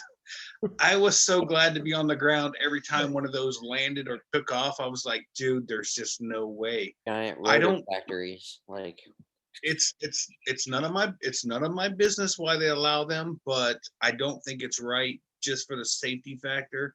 I mean, we're slow compared to those, and we do not put out the rotor nor have blades spinning openly. That place isn't an like airport either. That's just a soccer field. Yeah. So I don't know why. I mean, they're kind of cool. It's neat, but after the initial novelty wears off, it is a little bit of a safety concern. As for PPCs, sorry. Go ahead. Yeah, no, go ahead. Go ahead. Go ahead. I don't have a problem with PPCs. PPCs are fine, but the gyrocopters, yeah. I personally don't have a problem with PPCs. I have no concerns of flying around them or near them. I know to stay away from them because they do produce a heck of a lot more rotor and can really tear up the air for us if we fly behind them. With that being said, just don't fly behind them. It's pretty simple. As for any other aircraft, I mean, as long as we're all safe about it, I'm all for it. I just kind of don't like gyrocopters when I'm flying in the air. That's just me. The only air traffic you're going to see at this flying is the PPCs. What we do as paramotor pilots, and Dave every once in a while might have a plane coming in to refuel. I've got a couple buddies flying in the middle of the day just to show off some cool airplanes. I've got one guy that's supposed to be stopping in on the way back. It's a P40 known as American Dream. Tom Richards flies that. He did a demo at Sun and Fun this year, and he's supposed to be stopping in on his way back from Oshkosh and showing off that beautiful World War II plane, that P40. It's gorgeous aircraft, so that'd be kind of cool to see. Other than that, there's no other, kind of aircraft flying when we're flying that we have to really worry about. And you guys are going to put up a modem, MOD. What is it? MOD? Nodems. Dave's going to issue nodems. A nodem. I think he said up to like 15,000 feet or something crazy. We've got the Tater Hill free flying. That's the week before our event. So those guys are going to have that nodem in place anyways. I think he's just going to kind of keep it rocking and rolling for us through our little event, just to let everyone else around us know that you know, hey, watch out for paramotor pilots in the air is basically all it says. And we just want to be safe. Hey, by the way, the pilot's briefing. The event actually starts on Wednesdays. We know people are going to be rolling in on Wednesday a lot. I'm going to show up Tuesday. Some people are going to be coming in on Thursday. But Wednesday evening is when we're going to have the safety briefing for the pilots. So we got a mandatory meeting there where I'll be handing out some bracelets for the event. And like I said on the previous shows, the phone number to the airport's on the inside of the bracelet. And you need a bracelet to fly. That kind of lets everyone know that you've been safety briefed and you know the ins and outs, the do's and don'ts, you know, the safety. Yeah, after you get your bracelet, you're good to go to fly. So, but that meeting will be Wednesday night. Cody, you're gonna have you got avgas there, correct? For us to buy. Yes, Dave will have plenty of avgas. Okay, my next question. So I've been asked this several times and I haven't gotten the answer or found out about it. How do we? There's no pre-registration. When you get there, we're paying cash to whoever for. How's that work? Yeah, so when you get to the event, in the FBO there's going to be some papers stapled together with some rules and some more safety, and hidden in the literature there's the gate code to get in and out. And as far as I just drew a blank. What I'm sorry, what was the question again? So how do we either pre-register or when we get there? Yeah. How do we Okay. pay? Okay. So Dave, the airport manager, is who you will pay for camping. You know, I've been promoting this event and hosting this thing out there. Well, Dave really hosts it. I just kind of promote it. I don't make a penny off this thing. Dave charges for camping and that's it. You know, it kind of helps pay the bills around there a little bit for him. And then, you know, we have t-shirts, we've got some stickers. The link went live today for t-shirts, by the way. Sean, you're more than welcome to drop that in the feed there. If anyone wants t-shirts, I think we sold a little over 20 shirts already. Just launched that a few hours ago. I'm gonna have to fix the link tomorrow though, because it only launched that campaign for the shirts for like a 12-hour period. Oddly enough, I don't know why. So that link will be fixed tomorrow, but you do have till midnight tonight to order some shirts. Everybody wants shirts at these events, so this is kind of the best way to do it, to where you don't end up with, you know, maybe 20 or 40 shirts at the end of the thing. You don't know how many people are going to buy them and whatnot. So, and they're really cool. You guys should check them out. Really, really cool shirts. With 300 pilots plus JP, it should be a good turnout. Yeah. So I got some cool stickers too made up for the event. I'll have these at my camper. These are some indoor outdoor decals, high quality. So if you guys want a sticker, come on over. Be selling those probably $4, I think. Cody, you were saying it's in a valley. How tight is that valley? Does that point a bit of a restriction in flight? I'm sorry, Walter, you were cutting out a little bit there. Sorry. You said the airfield is in a valley. Yeah. Does that cause any restriction, like in area to fly? So it's a very large fish bowl. If you ever get on Google Maps and open it up, you just look up Johnson County Airport, and you can kind of see the mountains around the airport. Really, the only no-fly zones we have is there's a prison just over one of the mountains, and they don't want us flying over the prison throwing drugs out. You know, I don't know why. So that's really the only restrictions right there. I can think of off the top of my head. And Shane, you were right. Gyros have got big knives to cut our lines, and that's one of my biggest fears is getting lines cut by another aircraft. And you know, when you got powered parachutes, powered gliders flying around, we've seen that people have run into one another, and that would be one of the worst things in mind to hit our lines. You know what I mean? I totally agree with you there. And they are fast. And if you I'm not don't, worried about if them you hitting- don't have a reserve now, get one before you go to a fly-in for sure. I'm not worried about it hitting my lines. I'm worried about hitting me because it won't matter if I have a reserve or not if it hits me. If it hits my lines, I just free fall a little while, then I throw my reserve. But if it hits me, it doesn't matter. Those things creep me out. There's a lot of blades swinging. Yeah, they are pretty nasty. I'm wondering real quick in the chat, if you fly with the reserve, let us know. On the panel here, who flies with the reserve? And if you go to a fly-in, do you fly with the reserve or not? Just curious. I put my reserve on and haven't taken it off. My flotation, on the other hand, is on top of my fridge. Not sure why that is, but it happened. I just been too lazy to put back on. Don't tell my wife; she'll murder me. Glad it's off your chest. Glad no one's going to know about it. Glad this is not live and streaming everywhere across the United States and the world and down under. Yeah, you know, they had all that stuff going on at Bad Apples, you know, and fixed wing. And yeah, I'm surprised that went as smooth as it did. Yeah, I actually enjoyed that helicopter gyrocopter that went through. That was pretty cool, but he did make a lot of passes. I was expecting for him to take off and go, but he came around a couple of times. Well, good video, but it messed up the air for a minute or two. Mm-hmm. Hey, you know, as far as the powered parachutes, they really don't kick up as much rotor as you think.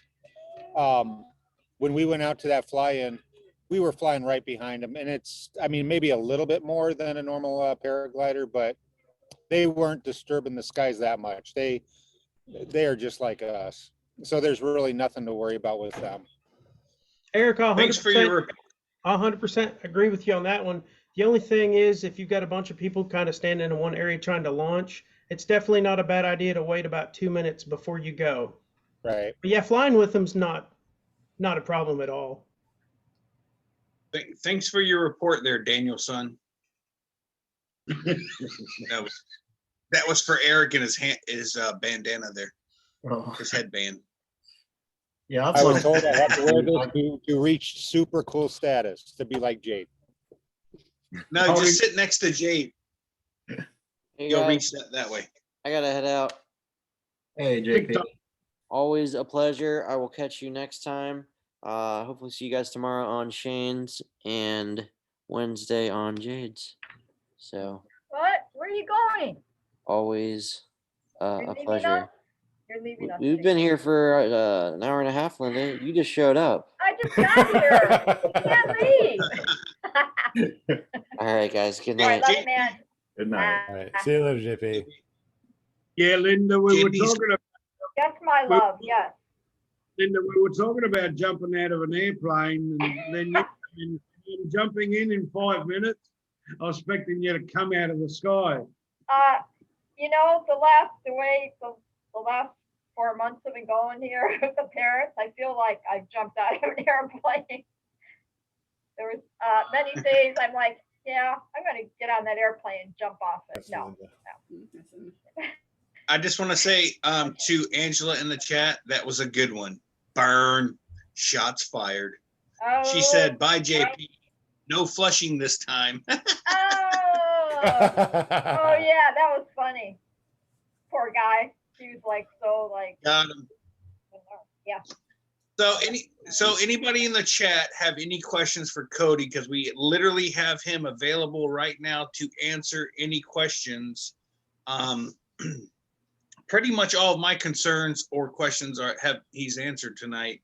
So I am waiting on the chat because I know Cody's important and he's got other things to do, like finish his basement. It's unfinished. I raised my hand. Yes. Okay, so we learned that we could fly 3 states. And Cody, how far of a flight did you say it was? Like 12 miles? Ooh, Dave answered that question on the last time we all got Yeah. together. And honestly, I'm too lazy to make the trip, but I think it's doable. I don't remember what the mileage was. Okay. When I don't you remember offhand say either. you think it's doable, does that mean there's a good chance you're running out of fuel? Well, I'd have to remember the mileage to be able to help with that one. I don't know if anyone's tried it yet. 12 Sean, miles was sticking in my didn't head you from that say night. you were gonna do it? Absolutely. I definitely want to fly those 3 states, and I want to get up to at least 10,000 feet since we That got was that. the other one. Since we got that NOTAM to 15 or 16, whatever it was.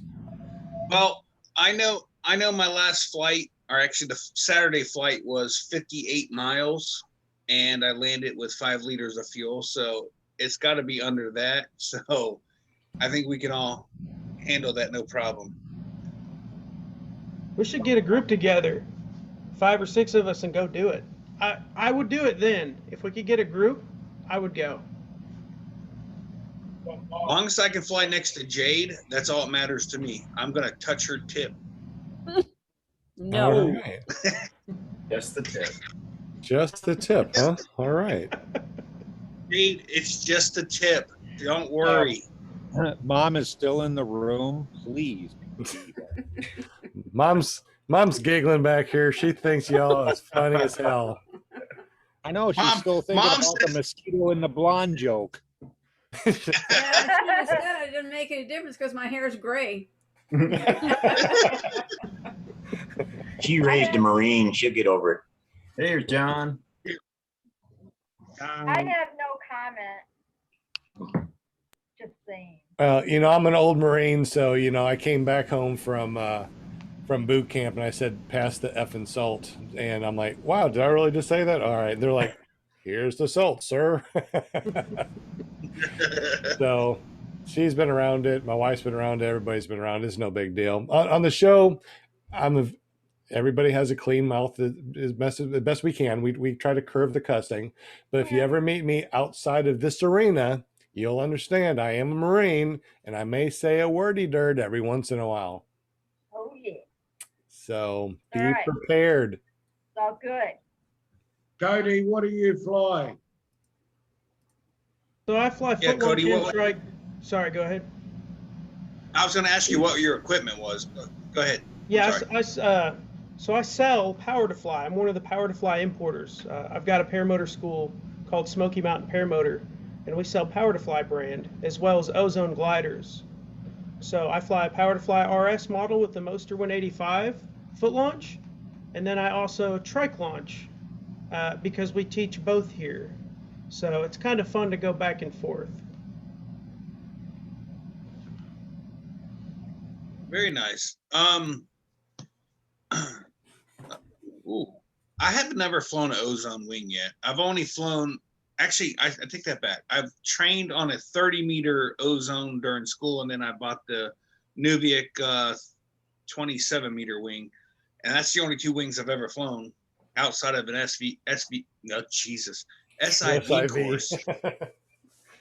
So, okay, let me tell you what happened. Sunday, as I slide out of my seat, somehow I threw my back out on landing.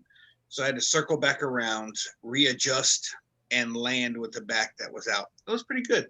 Video's coming. But I've been on pain meds ever since. And so they're kicking in now. Sean, by the way, you're pretty awesome right now. Just so you know. I'm killing myself. I've heard so many that's what she said jokes in my head tonight because of this pain med thing. It's been pretty good. Yeah. Oh, and don't drink alcohol on pain meds, just so you know. That's soda pop, so we're okay. That's good. Yeah. It's a White Claw. Just kidding.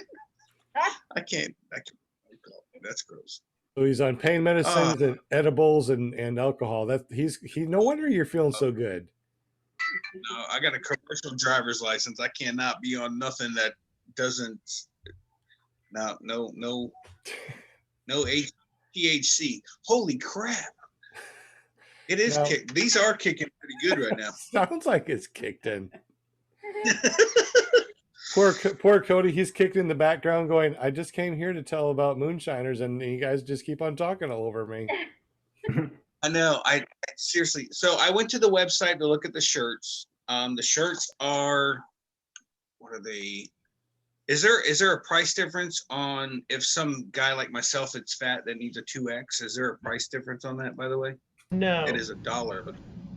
I didn't see a No, price it's a- difference on like a 2X versus like a medium. But there are two different styles of shirts to choose from.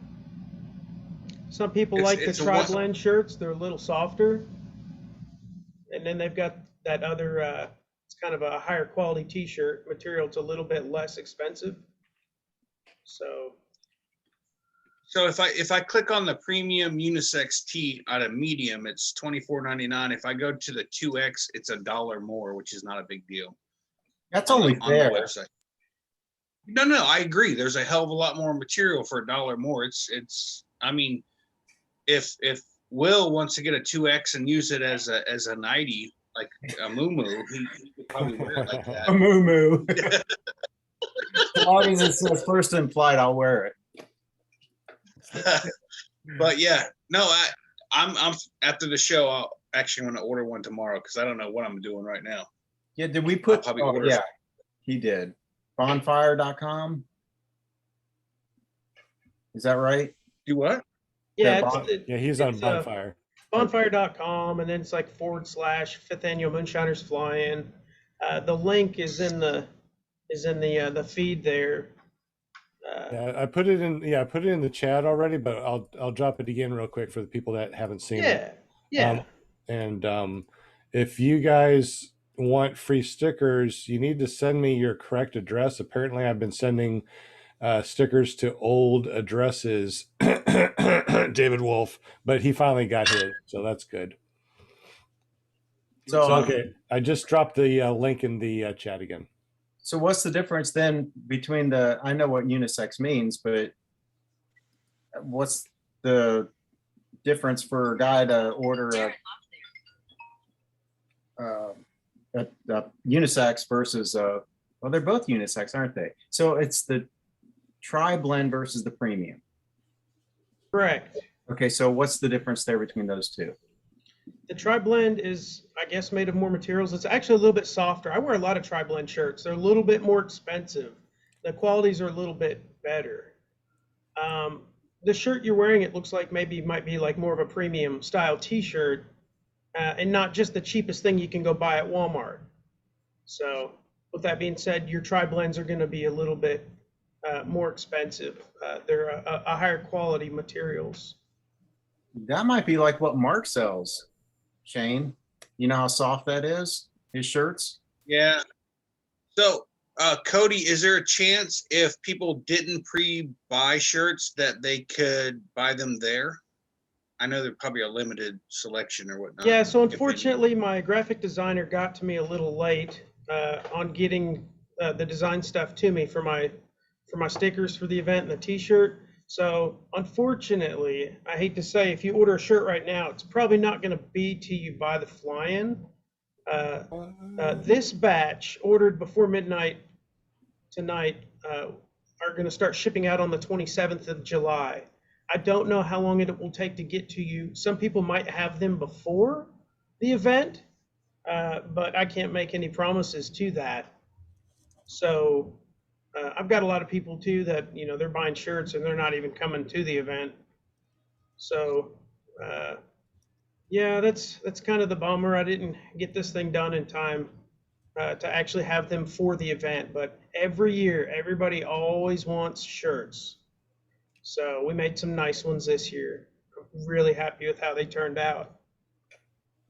So if you order it by midnight tonight, you'll get it by the event? It's not promised. Most likely not. I would just say no. Okay. With that being said, when I created the campaign this go around for the shirts, they didn't give me a time frame to set up, and it just defaulted to a 12-hour campaign. So tomorrow I'm waiting to get an email back from Bonfire on what it takes to get an extended campaign. So they're not like a 12-hour release. It'd be like a 2 or 3 week order time frame. Okay. Well, Cody, for a promoter, I'm saying that you've done a very good job so far. This is your third show that you've come on and talked to us about this event, giving us great advice or information. And so far, I mean, I don't know about the rest of you guys, but every day we have we have talked. At least somebody on this panel has talked to me about the fly-in.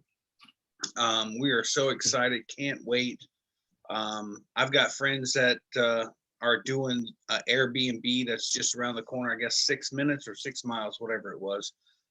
From there, I'm traveling, I think it's almost 700 miles to get there. I'm ready to go now. I mean, just because I don't want to work, but I'm super excited for the new area. Flying in mountains. I'm from Florida, so everything's flat here except for a few things. There's a couple hills here, but for the most part, it's all flat. And I just love flying in the mountains.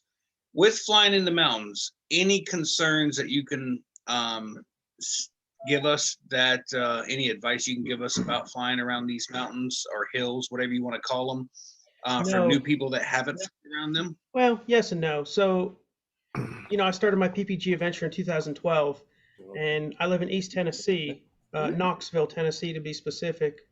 And we've never had a problem with mountains. We don't fly really close to them, though. Most everything is kind of flat for where we are, other than the Great Smoky Mountains. And the ridge we fly, that's the Great Smoky Mountains. If we get up high enough, we can go over them, but typically we're not trying to fly low over them, if you catch my drift there. So flying in the mountains, I've never had a problem with it here. I've been training guys. This July makes 7 years. None of them have had problems with flying here during the mountains, around the mountains. We don't really fly in the middle of the day here. Right. I know there's some free flying sites in Chattanooga and Dunlap, Tennessee, which is about less than 2 hour drive from here. It'd be really cool if we had some free flying sites here, but there's just no real good spot for it. So in regards to flying at Mountain City, there's kind of one big ridge really close to the airport. It depends on what the wind's doing that day, and of course, the sun, shining on the mountains versus your shaded spots, stuff like that. But you don't really need to get close to them. So, yeah, if you've never flown around mountains, just don't go around the mountains. There's plenty of flat around there. So is there any concern about windward side and the other side? What is the other side? Leeward. Leeward. Yeah, I'm not a free flight guy, but I would say stay out of the shadows. Okay. And then, pay attention to the wind direction. You definitely don't want to get on the backside of a ridge that the air was coming across the mountain. Of course, you've got your low pressure, high pressure, ridge lift and whatnot. So again, I'm not a free flying guy. We typically avoid stuff like that, but I would say stay away from the mountains if you're worried about it. Some guys will sit there and just go back and forth on that mountain, depending on what the air is doing that day, and say, man, I didn't really have to use my motor that much. But that's rare. That's very rare. So yeah, just go out and fly the fishbowl is what I call it. And yeah, you'll be just fine. How many square, how big would you say the bowl is? Is it enough for 200, 300 pilots to fly around, or should we climb and head out? Yeah, so again, this may be my 6th time ever flying there. So with that being said, it's a pretty big area. I mean, you can go as far as you want down to the lake. Let me pull it up on Google Maps here. It's a big area. And when you said Dunlap, Tennessee, I wanted to say that my belly Dunlapped over my belt, just so you know, because I'm a bigger guy. Oh goodness. Yeah, if you can pull it up on Google Maps, I mean, you can fly all the way down the valley there, down to the lake, and back. You can share your screen if you want to, Cody. Okay. Gosh, I'm so new to this thing. I've only ever used Zoom to talk to you, Sean. I know, right? Screen share. So I just click on screen share. Yeah, screen share, and then click the right box that you're opening, and we should be able to see everything that you're saying. There you go. We see it. You can see this? We can see that, man. All right. All right. So let's see where I got lost here. There's a lake. Sorry, don't get dizzy on me. So here's the airport. And like I was saying, on both sides of the runway, you've got all this area to set up your wing and launch. And then we have areas here, here, here, and the East 40, right in this area. Can you zoom in and show us real quick? Because this is good. Can you zoom in real quick and show us where the campers park and where the tent people go? Yeah, so I think the way Dave had it drawn, campers will be on the apron here. They'll be parked in kind of tight here, and then he's got 2 more rows here of campers, and then it'll be the same thing here, a row and then 2 rows. I'm not 100% sure how that one's going to work yet. And then we have this whole area for campers. He said worst case scenario, we've got some stuff down here. He said there was a whole nother field he could open up or something as well, correct? Yeah, I'm not quite sure. This could be an old picture. I know they've done a lot of landscaping work, so I don't know if they've cleared all this out. I know for the people that like to kind of take off and go fly and come back close to the runway, he's cut a bunch of trees down right here, by the way, for guys that like to try to foot drag this creek, which, I mean, it's maybe 4 inches deep, by the way. Typically to flying, you want to launch and get the heck out of Dodge, especially with many pilots coming. How are the prevailing winds, Cody? Are they pretty true to the runway numbers? Again, I mean, I can only speak from my 6 times I've been there and flown, but typically, I mean, I've taken off all kinds of directions here, but I've set up right on the runway and I've gone this way, northeast, southwest. I've had it come from all different directions. I have to be, but as far as what the predominant directions are on the wind, I can't 100% tell you that. If Dave was on here, he would be boring you to death with that. So, but it's going to be a good time. We always have a good time at this thing. So you can see the mountains, and then we have all this inland. Dave says fly up through town here. People love it. This town loves paramotors, by the way. Nice. I mean, you can fly all the way up into Mountain City here. So you've got all this. Then you've got all of this. Then you can fly down to the lake over here. Some people do that if you want. Where's the prison at? The prison is up here, right there. So here's the airport. Right here. Here's the prison. So you'd really have to fly over the mountain to get there. Yeah, right. So let me zoom out and we'll talk about flying the 3 states. Okay. Here we go. Now. So you can kind of see some state lines here. I believe this is North Carolina, Virginia, and Tennessee. I think that's it right here. So the airport's here. Here's the 3 states, if I'm not mistaken.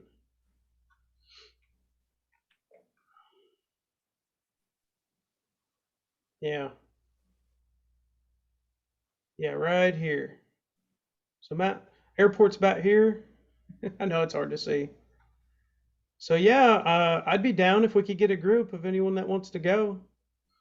Absolutely. Any other questions on that? Yes, I do have a question. Is there any place that paramotor pilots can take off from and land to have, say, breakfast and or dinner and then take back off? Not that I'm aware of. That's the first question I've ever had like that before. So Mountain City's a really small, old town. A lot of the restaurants are not your mainstream towns. They're all things you've never heard of before. So, of course, here's the airport, and then you take the highway Roan Creek Road into town. There's a grocery store right here, like a Food Line. And then you keep heading north, and then there's some different, oh, there's Food Line. There's some different restaurants. Here's a Dollar General. I'm looking on the maps right now, and it looks like there's a big field across the street from Mike's Barbecue and Sub Shop. See, that's what I'm talking about. We just need enough room to land, walk our stuff over, go have some dinner, and take off again. If there's not a fence right there. I mean, there's hay bales. Brian's already starting to shake right now, but he knows, he knows how to maneuver those things now. You could ask Dave. It looks like they use this field for hay. So if they had just cut it for hay, you might be able to land and launch out of that field. Yeah, I'm looking at it. Looks like the left-hand side is like clear, I believe. I mean, it looks like it is, and then there's a Mexican restaurant, and also, yeah, it looks like the garden barn. I don't know what that is. I don't know if that's like a place to get plants or not, but it looks like there's a lot of area to land and check out. I mean, I think that we might have to scout that out. Oh, there's a pizza place right across the street from a big. Yeah, there's a big field right behind Pizza Plus. Like, yeah, that might have to be a goal of ours, just to. You can go to church. If you can bite your tongue, that will burn up. If you can orchestrate that with Dave and the property owners, I don't see why not. Right. Oh, that parking lot at the barbecue joint looked big enough to land in. Just so that looks really doable right there.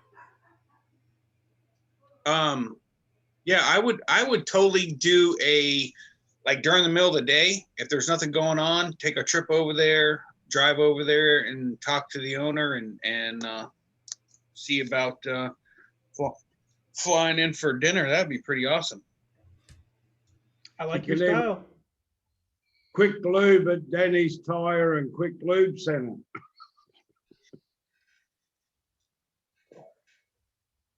Gotta lube your harness.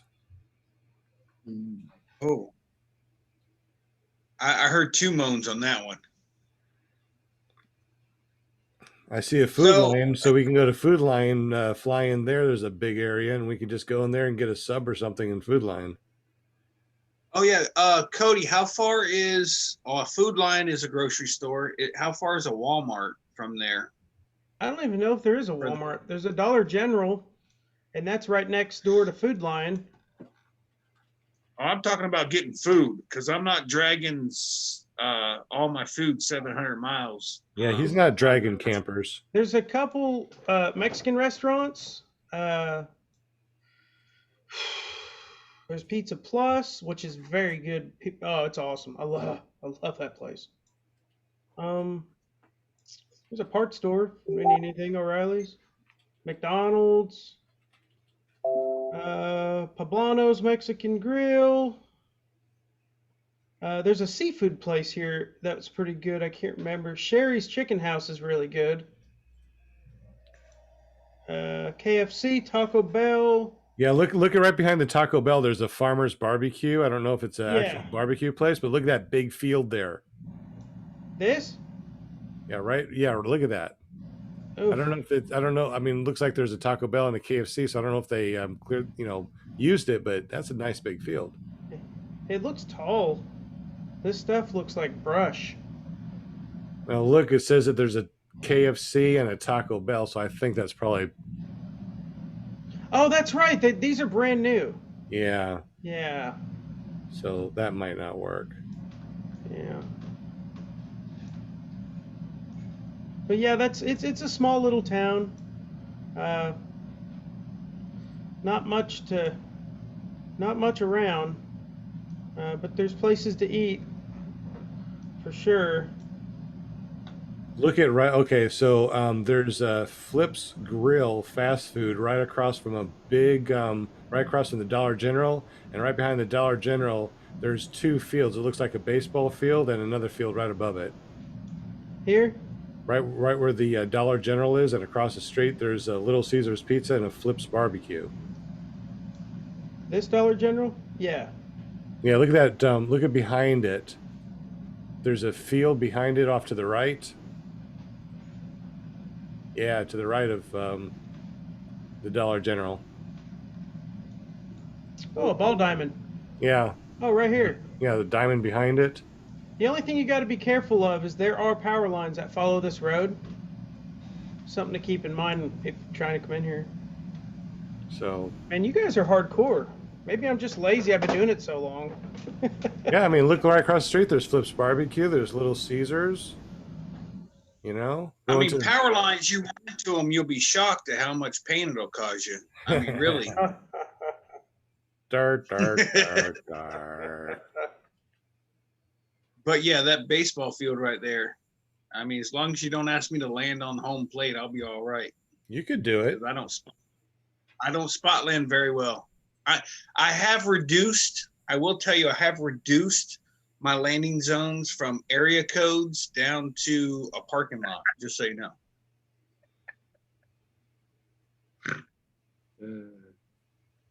I think you're better than that. You're not giving yourself enough credit. Yeah, my wife says the same thing. But where'd your mom go, Sean?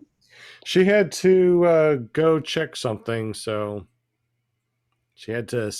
She said, "Hey, I got to bail," and I'm like, "Yeah."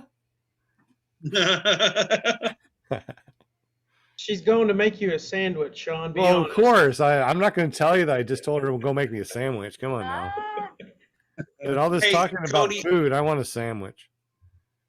Cody, you probably don't know the answer to this. Do you have any idea what the aviation fuel is? What the cost is? If you don't know, it's fine. I just was kind of curious. Yeah, I don't have the price on avgas. You can call the airport at any time tomorrow and get a price on that. What's avgas cost these days? Is it roughly like $4 or $5 a gallon? I have no idea. I'll let you know tomorrow when I go and get another 10 gallons because the weekend's coming soon and I'm all out of it right now. So I'm not a fan. Yeah, I don't like avgas personally, but it's just personal preference. Doesn't matter. I'm not a fan of it either. Notice I said fan, like butt fan. Ah. Oh my God, Sean, your jokes blow me away. See what I did there? Yep. See what I did there? See what I did there? That's just like my name down here, Aviation. Have any of you guys tried the lead-free avgas? Lead-free? I know there's low lead. Do you guys have no lead over there? No, you guys have got it there. I know it's been tested for about 4 years in general aviation because they're not going to let it in unless they know it's not going to damage motors. And that would solve all the extra carbon on your piston and stuff. What's it called? Not Swift.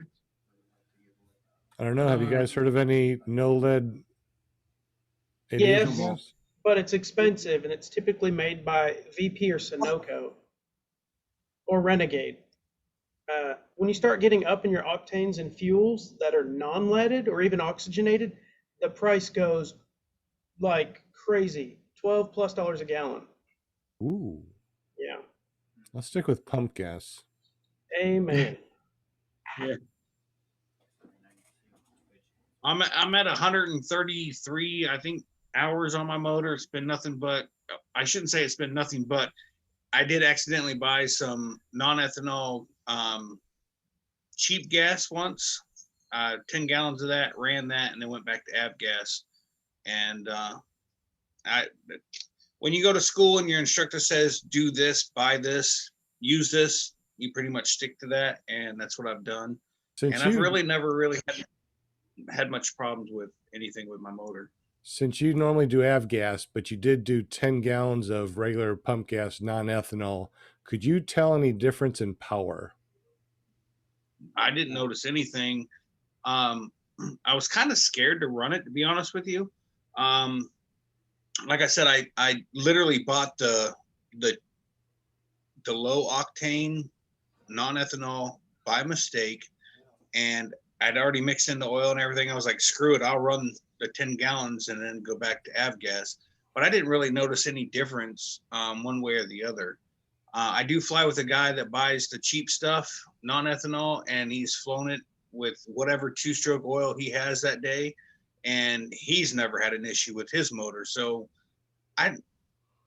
when it comes to this topic, I mean, everybody has their, it's better, not better kind of opinion, but I didn't really notice any difference in my motor. It didn't run any different. I didn't notice power difference. Again, I still hear my instructor in my ear on takeoff and landings. I got over 300 flights. So he said to buy avgas, and that's what I stick with. So they'll have avgas for now. Moonshiners. It's $5.30 a gallon. Say that again, Will. $5.30 a gallon at Moonshiners, avgas. Okay. Is that about what you pay, Shane?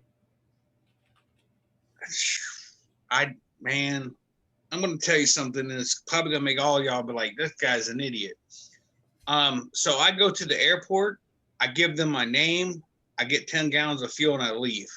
I don't even look to see what it is. They could be charging me $50 or 50 gallons. I wouldn't even know because I don't look at it because I'm just wanting to go fly.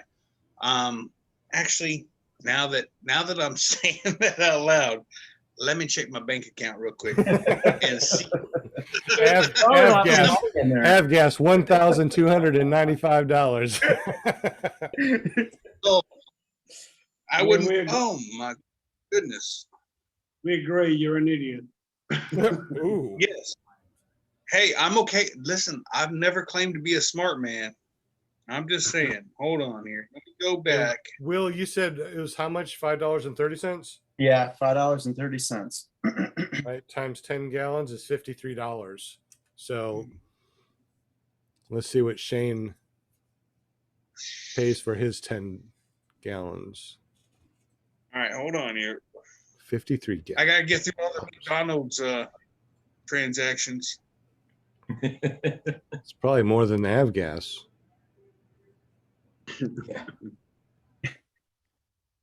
Somebody's eating some kettle pop, skinny pop kettle pop. Good Lord, come on, man. What is that, Paramount USA? It's skinny pop kettle corn, sweet and salty. The best. Only 56 calories. Okay, so I paid $49.30 for 10 gallons of fuel. Okay. So it's about $53 for the same thing over at Moonshiners. So obviously it's not that big of a deal, to be honest with you. 50 I mean, cents the price a gallon difference. Yeah, I mean, it is what it is. That's cheap. Yeah, compared to Australia, yeah. Yeah, it's about $2.50 a liter, I think, over here. for avgas. Yeah, so that's about $10 a gallon. $10 a gallon.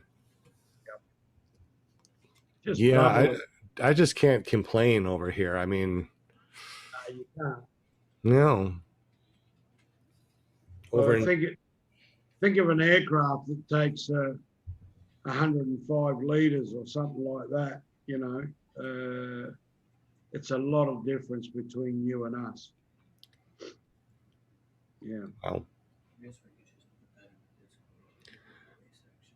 Sean, I want to make a suggestion. One week when you don't have a guest, can we do something on radios and communication and SENA? And I see a lot of people got perfectly clear communications in the air, and some don't. You hear more engine noise and they're hard to understand. Can we have a segment on that maybe one week? On what exactly? I didn't understand what you're saying. Radio communication and getting it onto to film. You know, when you're filming, some paramotor pilots come over really clear, and others seem to have a bit of problems in that respect. You know, they're not as clear. I was just wondering what everyone uses and how they connect up to their cameras. And that sounds good. That sounds like something that ParamontUSA.com needs to go out there and look at, right, Linda? What? Check what Kangaroo Walter was saying is that you know, he wants to know how people are filming their paramotor adventures and talking while they're flying. It sounds so crisp, and some people, they're talking, you can barely hear them or understand them. So I guess we need to do a show completely about being able to talk while flying and how to actually film it. Maybe you can find some people that, you know, do that. I don't I see know. what you're saying. I'm like, I don't fly and do that. It takes, No. it no, takes, just keep it in mind, and you know, say over the next couple of weeks, just notice people's vlogs and sort of, you know, rate their communication compared to others. You know, Well, WillFlyPPG.com, he does really good video. Do you do voiceover, Will, or do you actually talk on the GoPro when you're flying? I rarely do voiceover, and sometimes I do have trouble with the clarity of speech. A lot of times it's because I'm wearing you know, what do you call those things, buffs or whatever, over my nose. You know, the things you pull up over, that muffles the sound a little bit. Yeah, that would be an interesting topic. Yeah. Have you guys noticed that the cheaper mics seem to work better with the GoPro when you're flying? really? I noticed my mic not be as good as it used to be with the GoPro with the micro avionics. It used to be that thing was clear as a bell. Yeah. I tried several, and I know the cheapest one I had worked the best for me. Doesn't mean it was good, just better. Kyle has a video on that too, doesn't he? On his setup. What about engine ignition noise and stuff like that, John? Do you get any of that? I don't, but some people do. I've noticed some people have had problems with ignition noise. Yeah, that's what I'd like. What about Anthony Bella? His videos are pretty good. His sounds okay, right? Anthony Bella. Sean, that one time, I think you were flying during Tuesday night show, and you were just using your earbuds from when you got your phone, and the sound had never sounded better. That was incredible. Yeah, that was just regular you know, earbuds. I got I think it's a GoPro 11, so I had the lightning connector, and I just ran the lightning connector, you know, I'm into it, had on a chest mount, and then I put my earbuds in, and then my muffs over that, and then I put a just a foam around where you normally talk to the microphone. So when I was flying, I was just, you know, holding it like this, but I think a boom holding it like that would be even better. But yeah, they said that the audio was crisp and clear. You know, that's pretty awesome. Yeah. So you want to go cheap, go cheap. But I got myself a Bose pair. I just got it. It's noise canceling. So I got the noise canceling Bose set, the cup that goes on top, and the microphone with that foam around it. That is the best thing I think I've ever done. Really? What is I can't stand to fly when I can't hear that motor. Well, it's nice when you're flying, you can't hear the motor. It's like, I want to hear it. I'm always wanting to hear it. You want to hear the motor? Yeah, I want to hear what it's doing back there. I don't blame you, John. I don't blame you. Yeah, that kind of makes sense to me.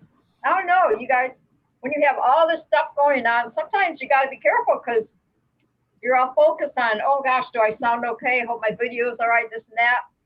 When you should be focusing, you know, like watching where you're going and you're flying. Well, good thing when you're up in the air about 1,000 feet, you can close your eyes for a minute and you're not going to hit nothing.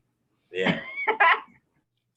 Walter was asking about interference though, but I noticed I have one video that sounds terrible. It was because I was on my cell phone at the same time, and the cell phone was causing the interference.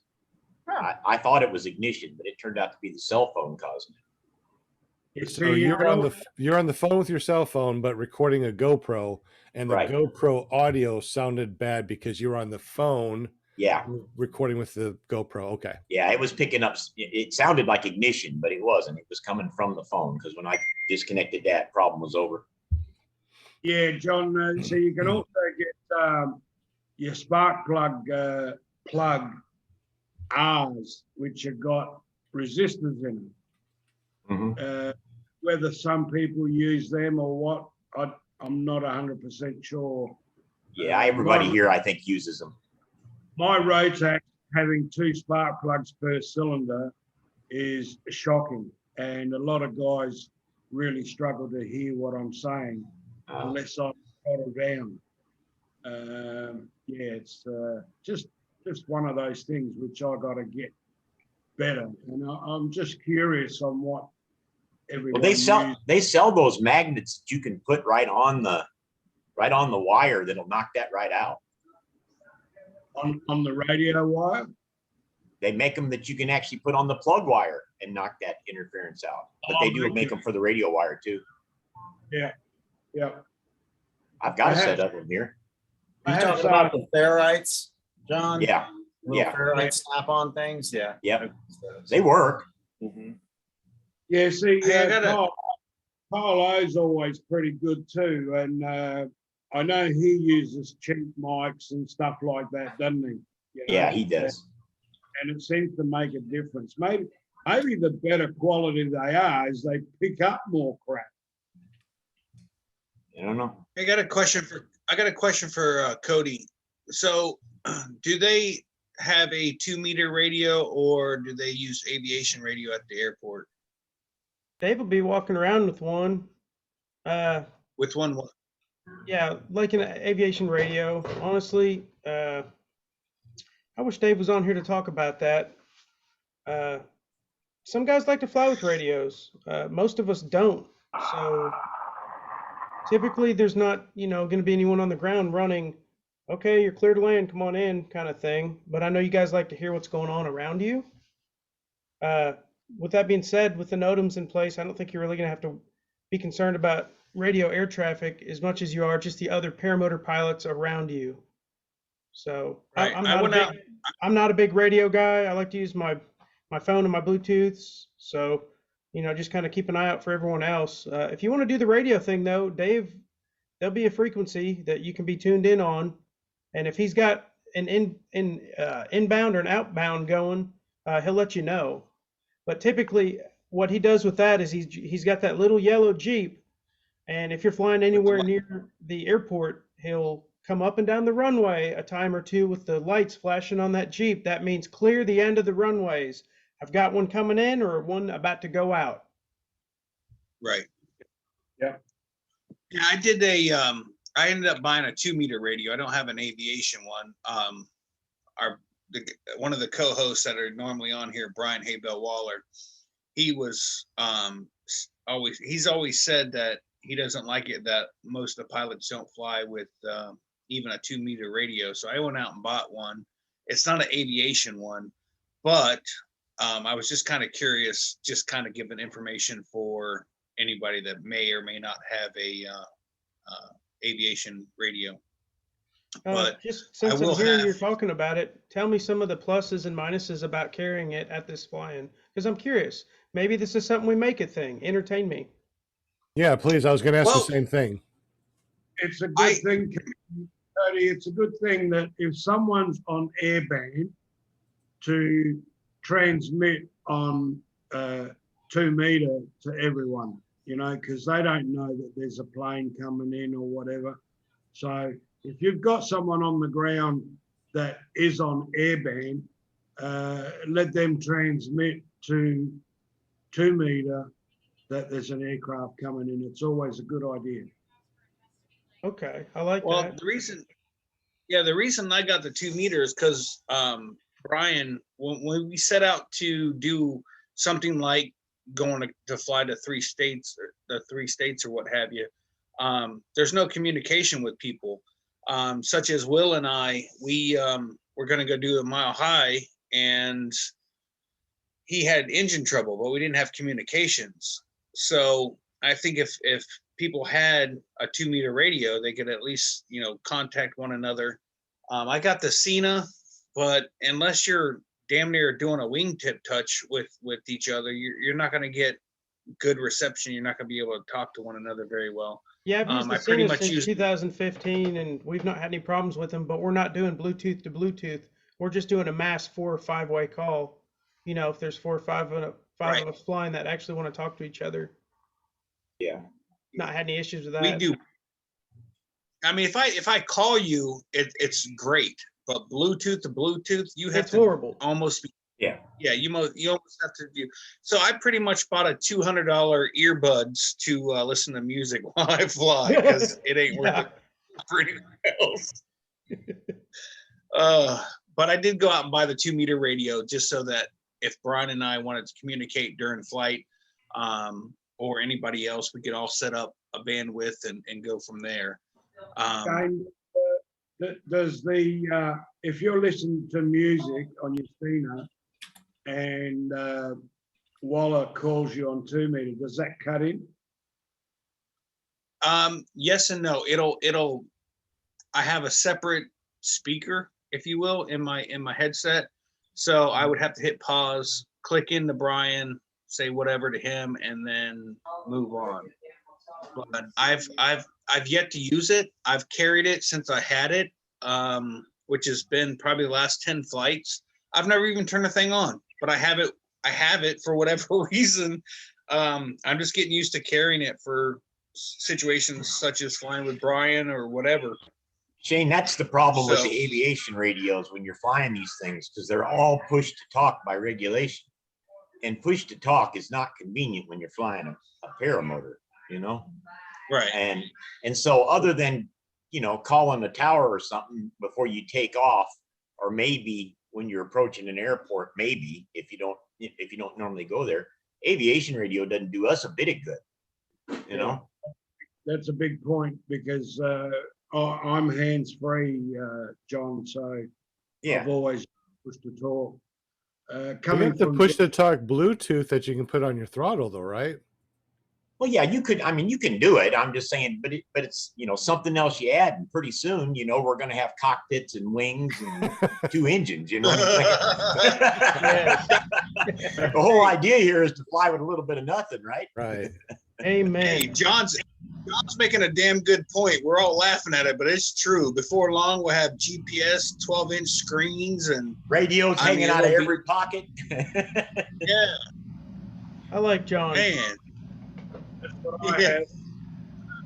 So I just want to say something real quick. Back in 2015 at Beach Blast, I sat in on a USPPA instructors only meeting, and that safety item came up.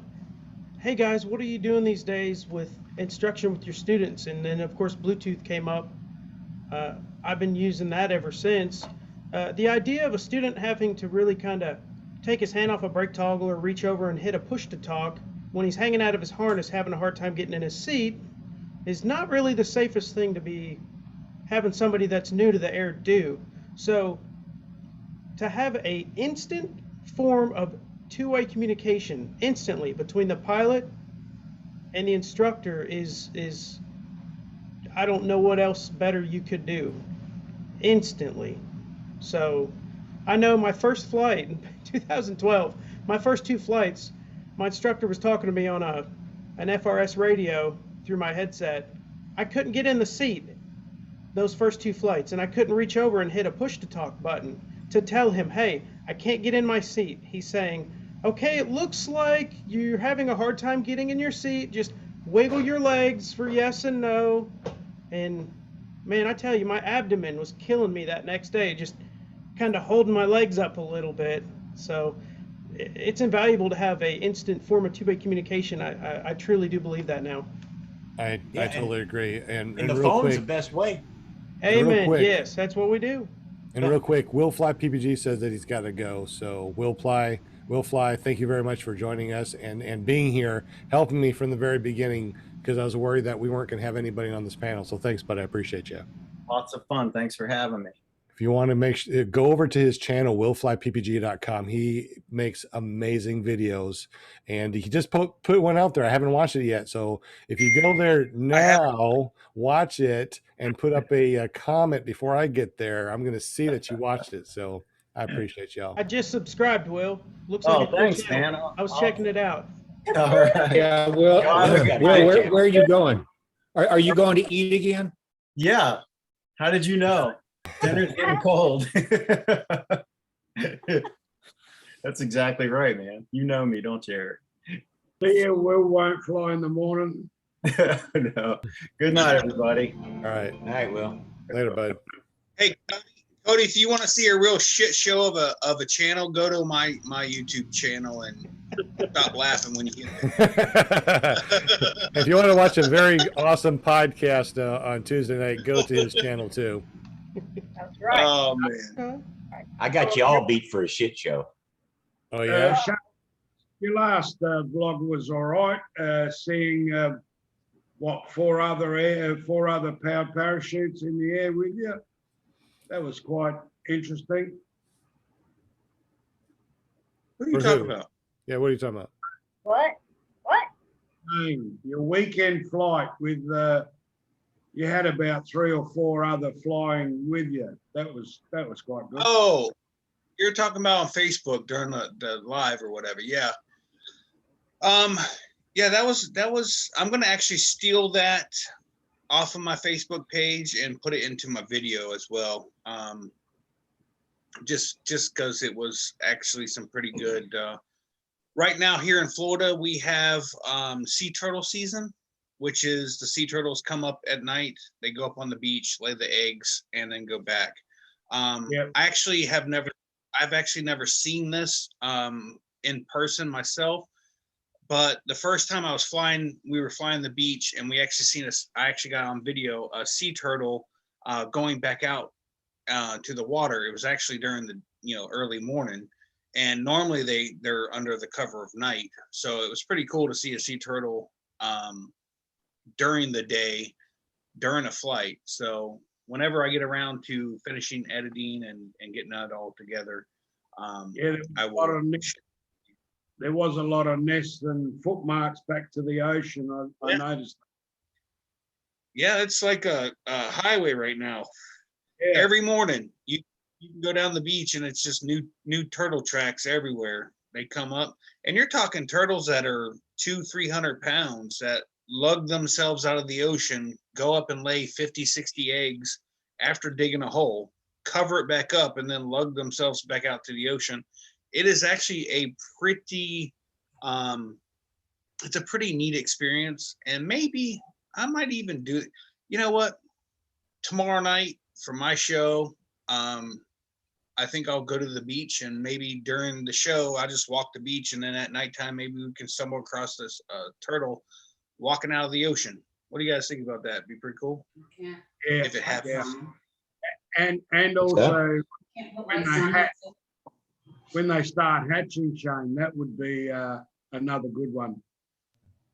That's the weird part. They come up in the middle of the, at nighttime to lay the eggs, but the baby turtles usually come out first thing in the morning or mid-afternoon and take off running to the ocean. Which, by the way, there's millions of these little turtles being hatched and running for the water. If seagulls, crabs don't get them before they make it to the water, then they got to make it through all the fish that try to eat them, and then they got to survive. Only a small percentage of these sea turtles actually make it. So it is the sea turtle's life is a pretty hard one if you really get into it.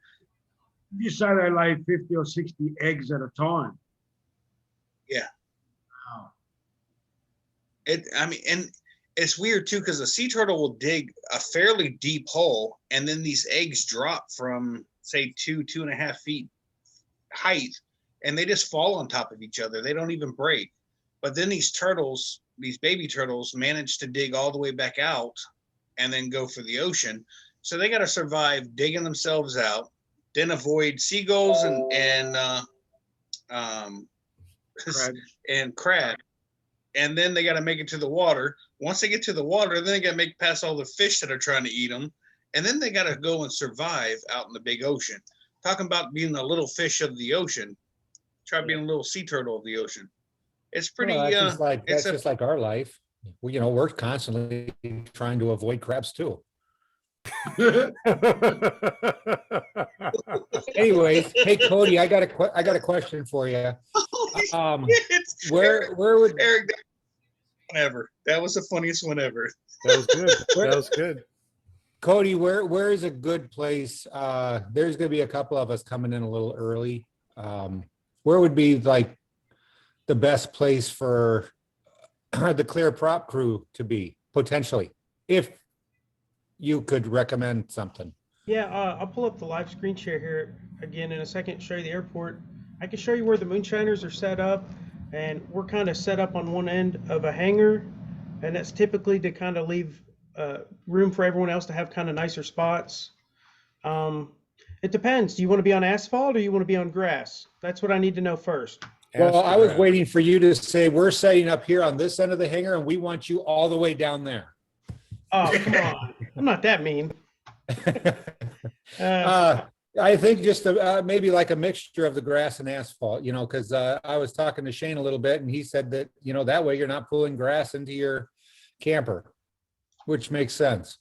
Yeah, right. I guess it depends. The prettiest spot on the property, in my opinion, personally, is this section here. They kind of call it East 40. We had a lot of campers park up here at the last fly-in. Again, people launch here. This is a really nice area, personally. Now, of course, you have the asphalt options here, which is a double row, here on the grass line, and then here again with the double row. And then we've got kind of this little spot right here next to this hangar. Now, according to Dave, the food vendor this year is going to be set up right here on the end of this hangar, which is actually where we normally set up. So we've kind of got this little, from about maybe here to here on the side of this building. This gets wet. They don't park anything here. It'd be kind of cool though if they open that up for camping this year. So when Dave mentioned open up another field, it could be this, which would be fantastic. Overflow parking. So yeah, like some moonshiners will be right here. The food truck will be right here. And then this is probably the prettiest area if I had to pick and I was coming out here.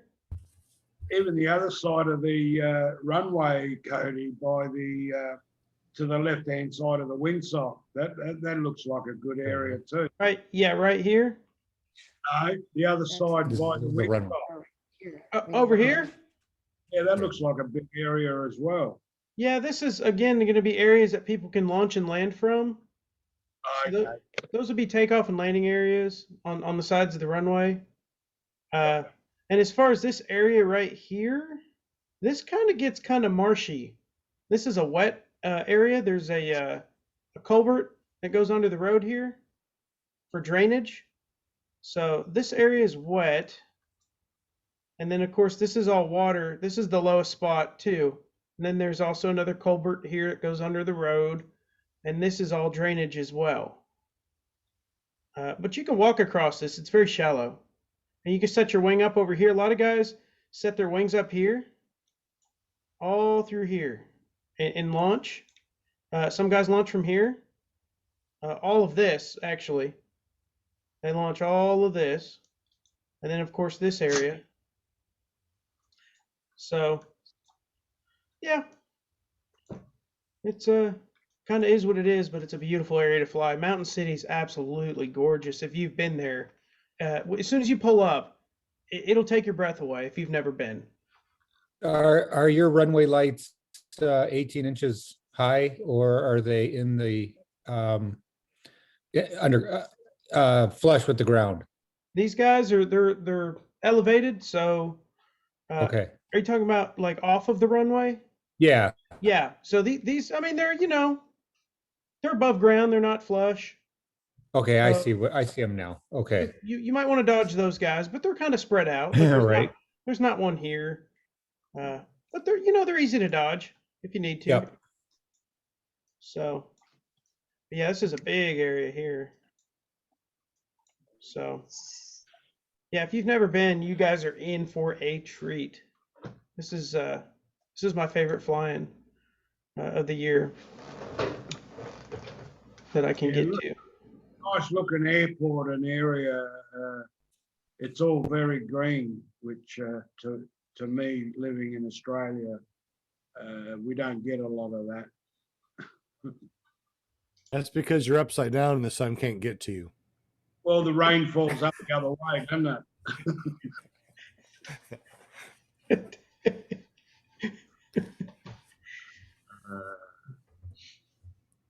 All right. Well, it's 20 till. Let's go ahead and kill our live stream and still be able to chat a little bit, paramotors and stuff without everybody listening in. Is there anybody listening in yeah, everybody's listening in.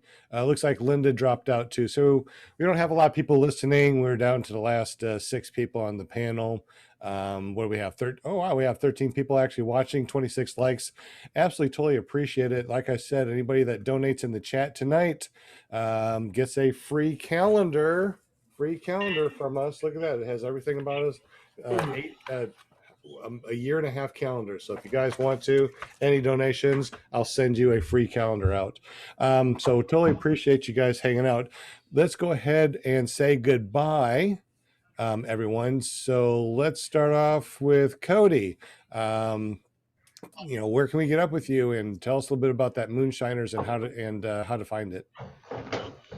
Yeah, so we've got a Facebook page for the event, 5th Annual Moonshiners Flying. I've been posting every couple days here recently, and as we get closer to the event, I got a few more things to share that I haven't let out of the bag yet. If you have any questions or comments or safety concerns or anything like that, you're more than welcome to reach out to me on Facebook. Just Cody Bock, B-O-C-K, on Messenger. You can send me an email at bikemancody@gmail.com. Also, check out my website, www.smppg.com. Awesome. Thank you very much. We appreciate you. And hang on, because we're going to go to a private after show in just a second. Jade and Eric, go ahead and tell us about your Wednesday night thing, and maybe a little bit about that sexy hunk in the frame there. All right. Don't talk about Jade. So Wednesday night, you can hopefully watch. I would appreciate you guys watching and coming in on the chat at Girls Just Want to Fly. It's at 7 p.m. Central. And any gals that are interested in joining in on the show and telling their story, please get a hold of me somehow.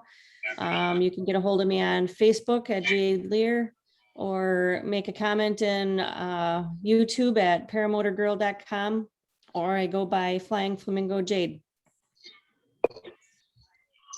And here's Eric. Here's the sexy hunk, Stud. I'm with her.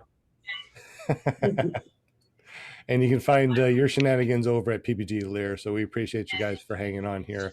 We also got Never Trust Skinny Chef Shane. Apparently we got he looks like a dog. He's got hair now. Oh my goodness, he's got hair. Oh, wait a minute, that's his dog. Now he's got a Tuesday night show. Tell us a little bit about that, bud. I don't know whose microphone or who's running something in the background, but it's loud, just so you know. I am Never Trust the Skinny Chef Shane, and you can find me at ppgshane.com. It'll take you to my YouTube channel. And I have a show on Tuesday night. We just hang out and we tell jokes, and sometimes we talk about paramotors. Well, we always talk about paramotors, but we also talk about cooking and just whatever. It's literally just a campfire, virtual campfire that we all sit around and hang out and talk about whatever. So hopefully I'll see you guys there tomorrow night at 8 o'clock Eastern time. which is 7 o'clock our time. So basically, it's same time. It's like 7 o'clock Central for everybody's spinoff, which is really cool. So definitely make sure you go over there, ppgshane.com, hit that subscribe and bell notification. Go to paramotorgirl.com, hit that subscribe and bell notification. We also got Kangaroo Walter. We appreciate you jumping in and chatting with us from down under. We got John Pitts. We appreciate you, John, for jumping in and hanging out with us tonight. And I got everybody, right? Everybody said, oh, Dragon Campers, come over here real quick. Dragon Campers, come on. Yeah, spit that out of your mouth. Yeah, don't pull. Talk. You can find me at dragoncampers.com. There you go, dragoncampers.com, my son. All right, y'all have a great. Hair. What's that? What'd you say? I love this hair. Love Great hair. Love your hair. Great hair. It's a bald man thing, I guess. So thank you very much for listening to us here on ClearProp TV, out there listening to us on PPG Grandpa's Paramotor Podcast and your favorite podcasting app. We'll see you tomorrow at ppgshane.com and Wednesday over at paramotorgirl.com. Have a great evening. Peace out. Boom.